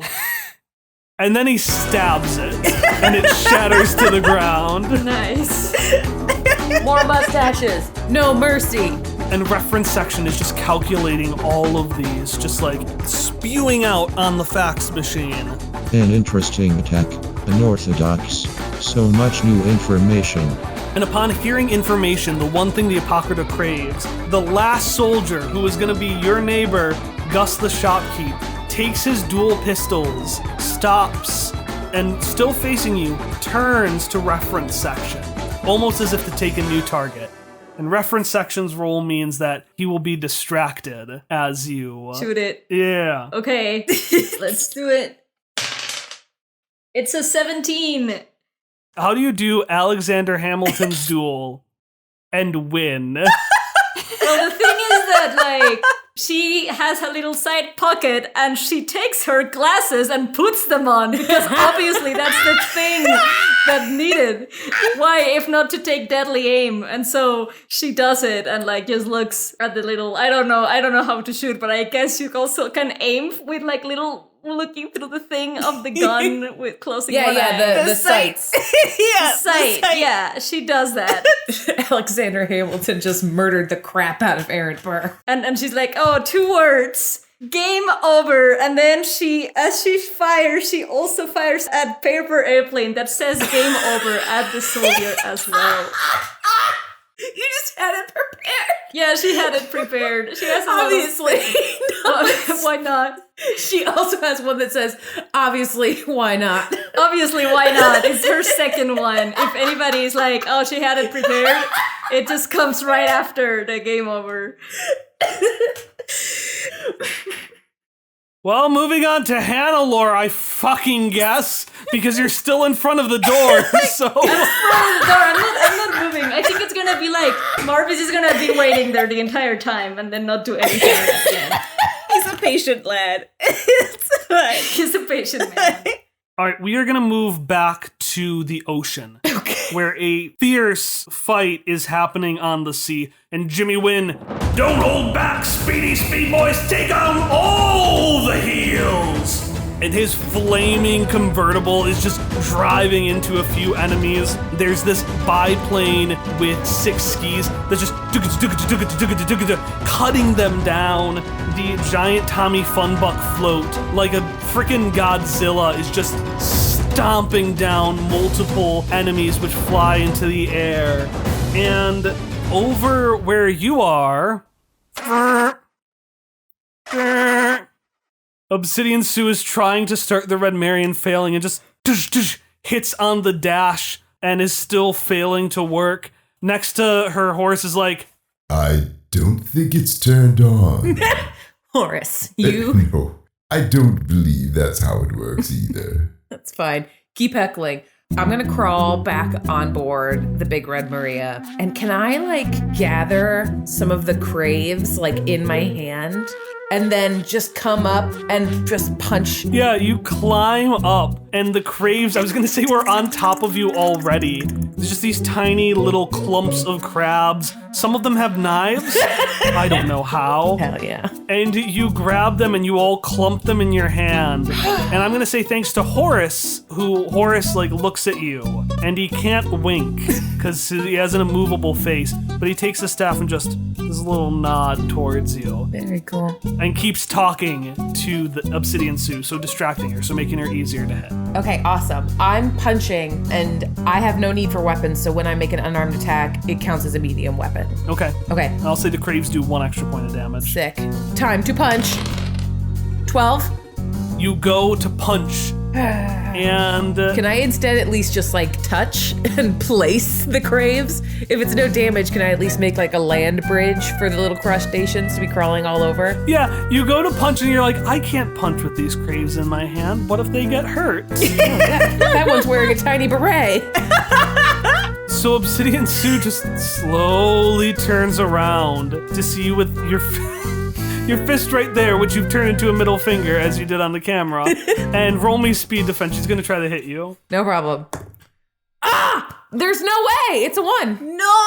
Oh no. I'm rolling. It's 3 different. It's been 3 different dice. I think I just passed my bad rolls as Alex to everybody else. It's okay. It's worth it. You're doing really well. I'm proud of you. It's true. Just tell me what happens, man. What's up? She turns around and you get knocked off the boat again. But this time, as you fly out, you hear this rock music play, and you fall into the seat of Jimmy Wynn's convertible. And he looks at you and says, Oh, hey there, Anna. Jimmy! Actually needed a navigator. This is perfect timing. Fantastic. I was just about to stick out my thumb. You have Jimmy Wynn, you are in his car, you now can use that to attack Obsidian Sue, who is unsuccessfully trying to get the craves off of her. Sick. The craves, you can see, are just dink, dink, dink. They're just stabbing at her with their little claws. she's glowing up brightly, so she takes 1 point of damage from them. Okay. What I really want to do with the Red Mary is to psychically tell her to like grab on to all of my allies' feet, or like forms a seatbelt around those of them that are sitting. And then I'm going to order her to roll so that Obsidian Sue falls out and sinks to the bottom of the sea. Okay. Yeah, I rolled a 15. She does that. Suddenly, foom, foom, foom. Huh? What's happening? FaZe is very confused. You're a good boy. You're a good boy, FaZe. You're good. Well, no, you have the pin, so he just hears, "You're a good boy, FaZe." Oh, I'm a good boy. I'm a good boy. Okay. You're good. Okay. Horace is just still chilling there, and Jebediah just somberly. Captain goes down with the ship. I imagine he's fallen asleep at this point, like taking a nap in the sun. And the ship turns over and knocks Obsidian Sue into the water. But she's still tall enough that she can poke out. So what do you want to do? Are you going to do hit and run? Are you going to do like a mailbox thing, but with your wrench? Yeah, let's do the mailbox thing with the wrench. I'm going to turn to Jimmy and say, punch it. And then I'm just going to try to clobber her with my wrench. I'm going to apply effort to it before we even begin. Who is scared? Not me. 18? Jimmy drives. He revs the engine, vroom, because he can't slow down. Because again, he's driving on water. You handle or going, you take the song, you just crank it up. You grab your wrench. And Obsidian Sue's head breaks off as the rest of her body turns into glass and rests on the floor. You come to my ship? And you mess around? No, that's what happens. Salad Raptor right here. And then Jimmy's gonna drive me past so I can high-speed Salad Raptor high five. Ow. We move over to Ig. More conflict is happening. Unit 909 has continued to try the clean, but is getting very frustrated. Just like, Please, do not interrupt my cleaning. I am meant to clean this area. Fine. and suddenly all of their arms, which were cleaning supplies, shift. The broom just gets knocked off into a sharp end. Take a shiv. A chainsaw for wood comes out and Unit 99 just spins through a handful of enemies. Can they pour like a bottle of bleach into a bottle of ammonia? Which should be terrible for everyone around them, but Fungi just lifts it up. Interesting. He sticks his finger in, takes a little taste. And all of the toads that scream inside of his head suddenly come to the forefront as he just charges out swinging at them. Oh, dear. Okay, no, I'm good at things. Yes. I am the incredible Igneous Artiste of Astaria, and I am good at things. Even when I don't do stuff right, then I do it right later. And hyping themselves up, Ig, still on fire, will whip around to face their brother. Brother, throw me! Throw you? Yes, I've thought this through really closely, and I think that if you put your dust on your hands, I will not burn you, and you can take my foot and push me forward and throw me into the enemies, and then I'll win. Ingenious thinking as always. You are always the better sibling. And the dust goes up on Vespari's hand, forming giant, oven mitts. And he grabs you and throws you at the enemy. So you get an asset on this. Give me a roll. Come on. I'm gonna put in 2 levels of effort again. I'm still on fire, which does extra damage.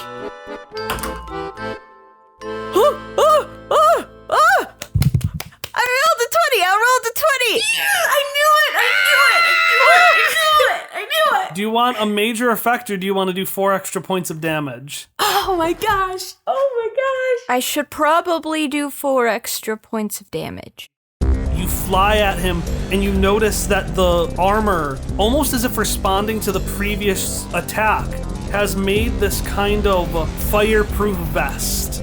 And so the original 4 points of damage don't hit. It seems like that attack he is now impervious to. But then you just start scrambling all over him. And the remaining points of damage just fire all over him as more and more pieces of this armor come to protect against this specific attack. But unfortunately for him, fortunately for you, you hit enough points that you were able to do, in the end, 6 points of damage. Yeah, they're just scrabbling around, trying to hold on as long as they can. And as you're scrabbling, he goes to attack you. Roll me speed defense. Come on. I rolled good once. I did not roll as good this time. So how many points would he do if I rolled a 3? You're scrambling. Vespar's like, yes, Ig, yes, get him! And you go after the hand, and you're like, oh yeah, let's just go here next. And it whirs again, and out of the pole, just a shard, almost a laser beam of glass shard shoots out and knocks you back for 6 points of damage. Ow! What is your next action going to be? I want an NPC to come save me. Brother! I need help. Uppy. I want to give other NPCs some love, but I would like to say that Vespari can come and help Ig up, if that's okay. Yeah, Vespari comes to help you up. Ig, is everything all right? I did it mostly good. It was just at the end there. Ooh, is everything all right out there?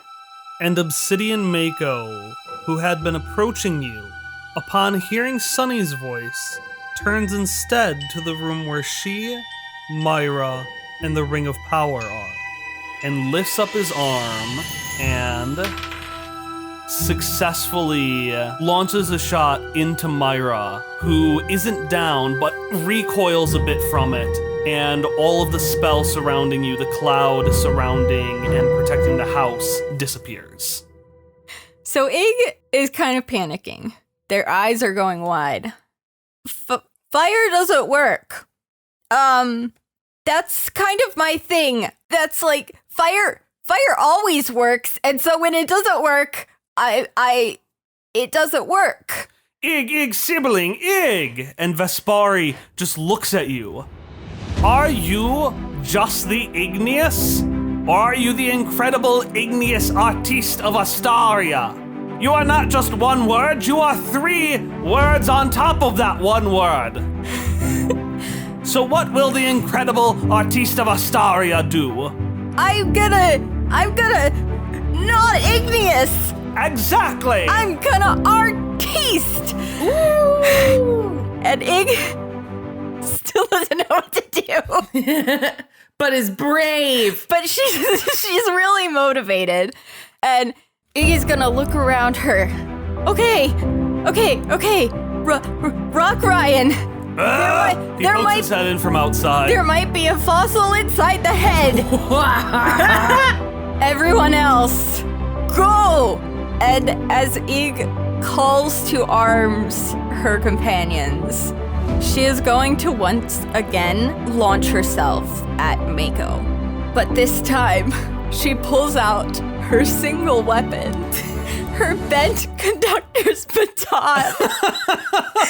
Roll me to hit. Okay. Come on. And I will say you have a fair bit of assets. So you have an asset from Vespari, Megan, Unit 909, and Fungi. So you have 4 assets. I would like to put in effort. How much effort? I'm gonna do 1 effort. Okay. You have 4 assets from all the NPCs. You have 1 level of effort. You have to roll a 3 or higher. Okay. Pray for me. You got it. Oh, I rolled a 10. Woo! I rolled a 10. Huzzah! So, this is how it happens. Unit 909 appears with their chainsaw, their claw, their broken off end of a broom, and just start spinning, just battering into Mako. and Mako stumbles forward a bit and trips on an invisible force. Like a prank, Megan has invisibly just set herself down there, causing him to trip over. When he trips over, he falls into Fungi's hand, and he just throws Mako back into a series of silver chains that have been prepared by Vespari. How do you launch it and hit him? So Ig, once again, has not fully thought this through, but they grasp the conductor's baton and just smash it into him, and this would have done absolutely no damage had he not been hit repeatedly by a bunch of other things, because this is a bent conductor's baton. And one thing that Ig knows is that this is the last hurrah for their conductor's baton. There's no going back from this, but she knows that it's time for it to actually do something. And it stabs into the head of Obsidian Mako, which looks down. I am the incredible igneous artiste of Astaria, and I have lots of skills. But then after a second, because it still has 1 health. What? No, this was so good. This was so good, Kyle. The Mako raises its head and starts responding to everything. The baton bends even further. It rips itself off of the chains with newfound strength, marches towards you, and... Why were there so many rolls? Still so many, actually. Still going. bonk, whiff, whiff, whiff, bonk, bonk. Rock Ryan comes out swinging with his shovel and just slams it against Mako, just screaming, "Where are my fossils?" And with the final hit, it dies in the first hit. So scary. But it shatters with the final one, and Rock Ryan immediately just starts... He gets on his knees and starts rooting through it, looking for fossils, while B on his shoulder inquisitively just starts picking up and placing shards of the glass in his beard for safekeeping. I love B so much. I don't think you understand. So, Aerith, with a lot of effort but some ingenuity, defeated her soldier. Alex absolutely trounced on hers. I mean, he's still outside, but he's kind of useless. Hannelore, with the aid of the Speedy Speed Boys and a national felony, was able to destroy Obsidian Sue, and Ig learned that they're not just all fire. Oh. But those aren't all the fights happening right now. Ness, last we were with you, Treddy was racing towards the generator, and Obsidian Treddy is still making his way there. Bad news for Obsidian Treddy. Ness has a jetpack, so Ness is gonna turn that on and just barrel into him. I'm putting in effort to hit. Would that be speed? Yeah. Okay. Here goes Ness. Da da da da! I got 6. Ellie, are you sure your dice aren't weighted? You got 6. Emily. Got 6. No! I'm not sure of anything. We all know how my dice are. So this one goes over there. You go to grab Obsidian Treddy, and when you grab onto him, it just flips over, No! further catapulting you, and you kind of skid across the ground a little bit. You hear a little tinkling of glass, and then you slam against the wall. This is a disgrace. Treddy, seeing you, is going to try to slam into you. Roll me speed defense. I'm trained in that. 17. Not a 6? Not a 6, yeah. How do you dodge him as he goes towards you? All right, so Ness is grumbling about how this is a disgrace. Like, God, this bucket in the jetpack, why isn't it working? And then over his mumbling, he hears like, whoa, whoa! Cart. So then he turns over to see what that annoying sound was. And then he does another one of those like, cartoon things where you splay out all 4 limbs and then jump over the thing that was going to attack you. This is the second time he's done that to Treddy. He can also flex. As you're mid-air, you're able to make your attack on Treddy. What do you do? I have, as part of Ness's Fight Sturdy focus, he got an extra weapon that is easily concealed. I have chosen this weapon to be a yo-yo. flaming yo-yo. It's a flaming yo-yo. Yeah, because I also got a vial of poison, but I was like, that's not really Ness's style. So I asked for this to be some kind of vial of fire so that I can put it on the yo-yo. And so that yo-yo could be a flame when I used it, so that Ness could finally live up to his birthright and do a PK fire! But Trenny has a handle because he's a bucket. I would like to wrap my yo-yo around the handle and then yank him back. Oh! Okay. Yeah. Okay.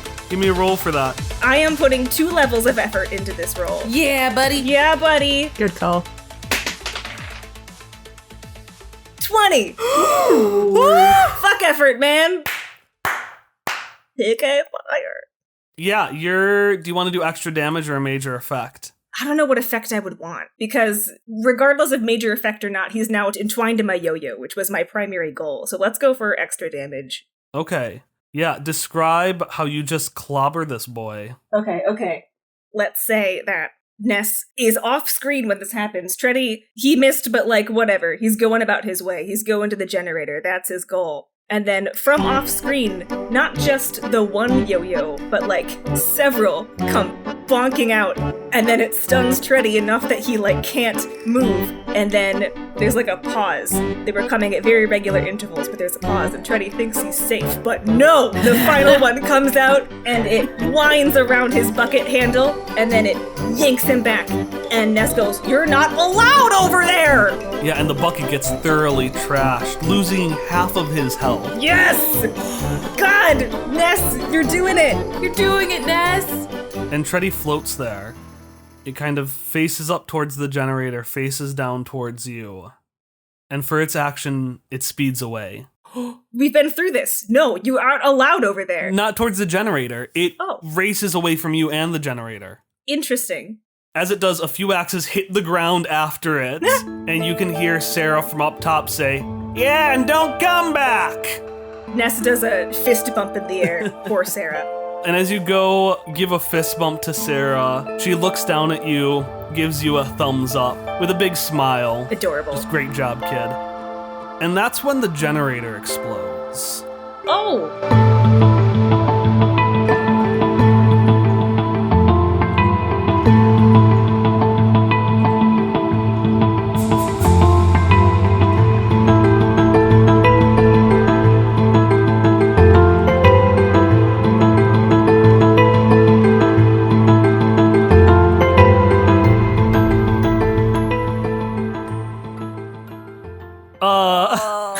So somebody's gonna die. Okay, cool. We were all feeling good for like 3 seconds, but thanks, man. Thank you. That's cool.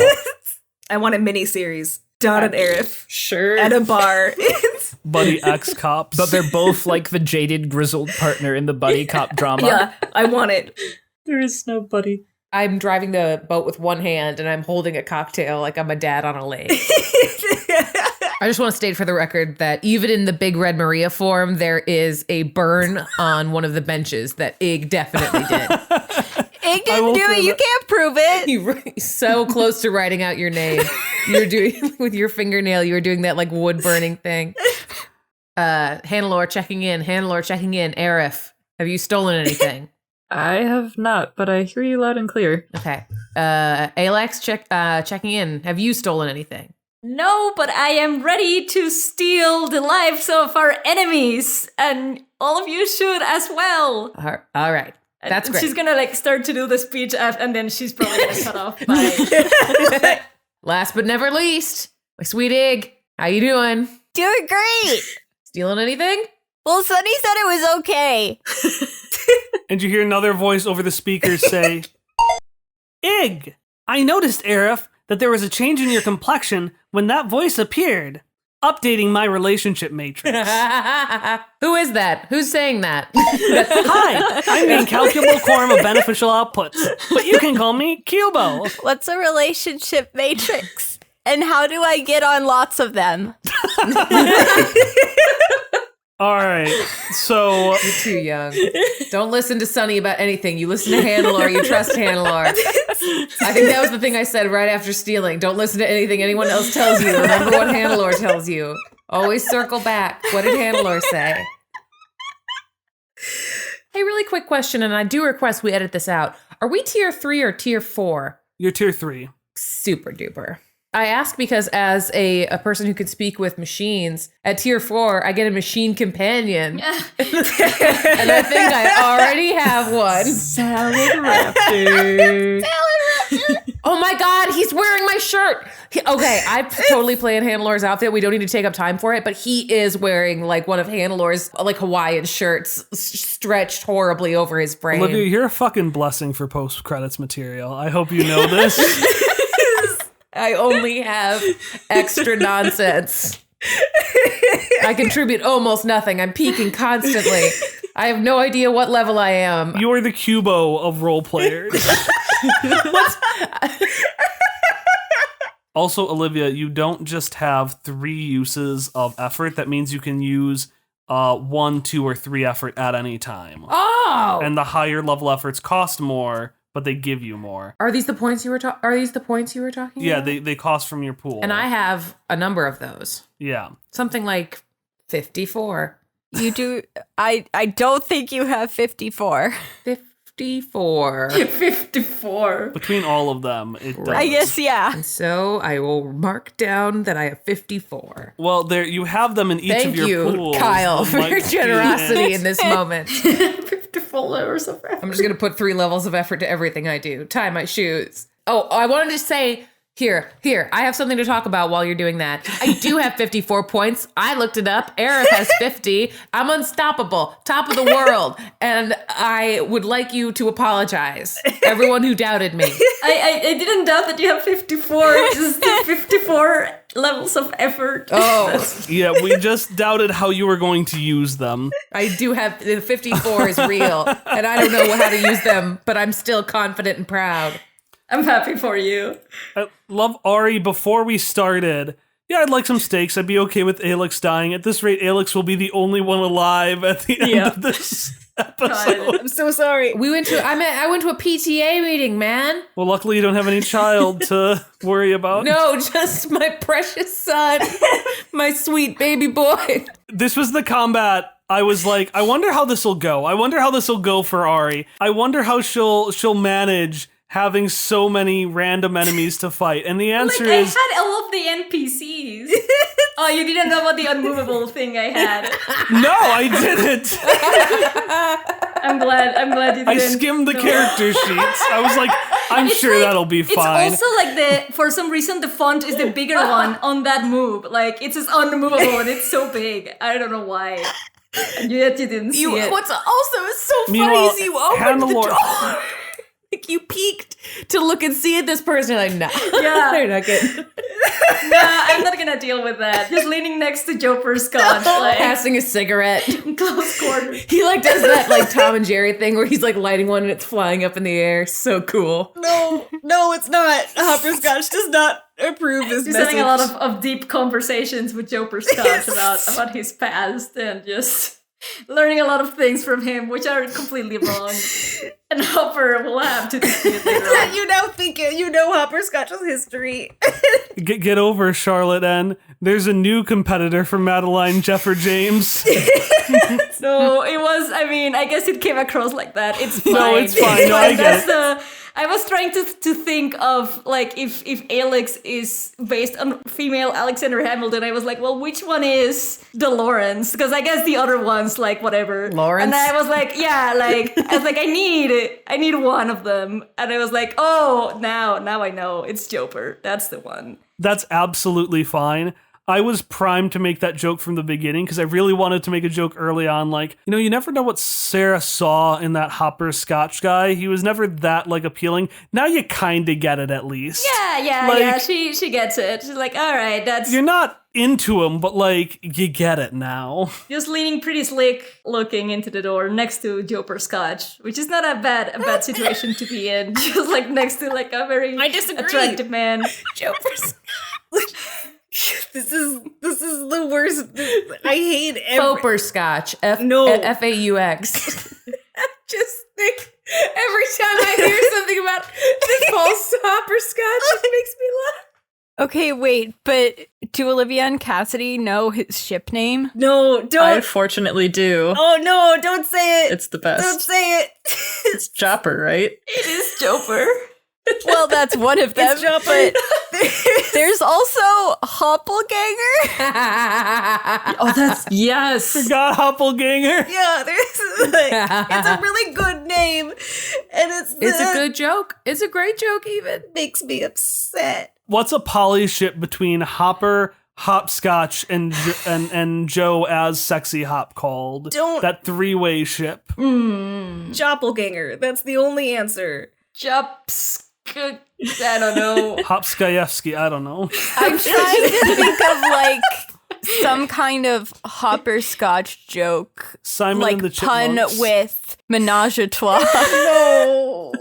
Samage à toi.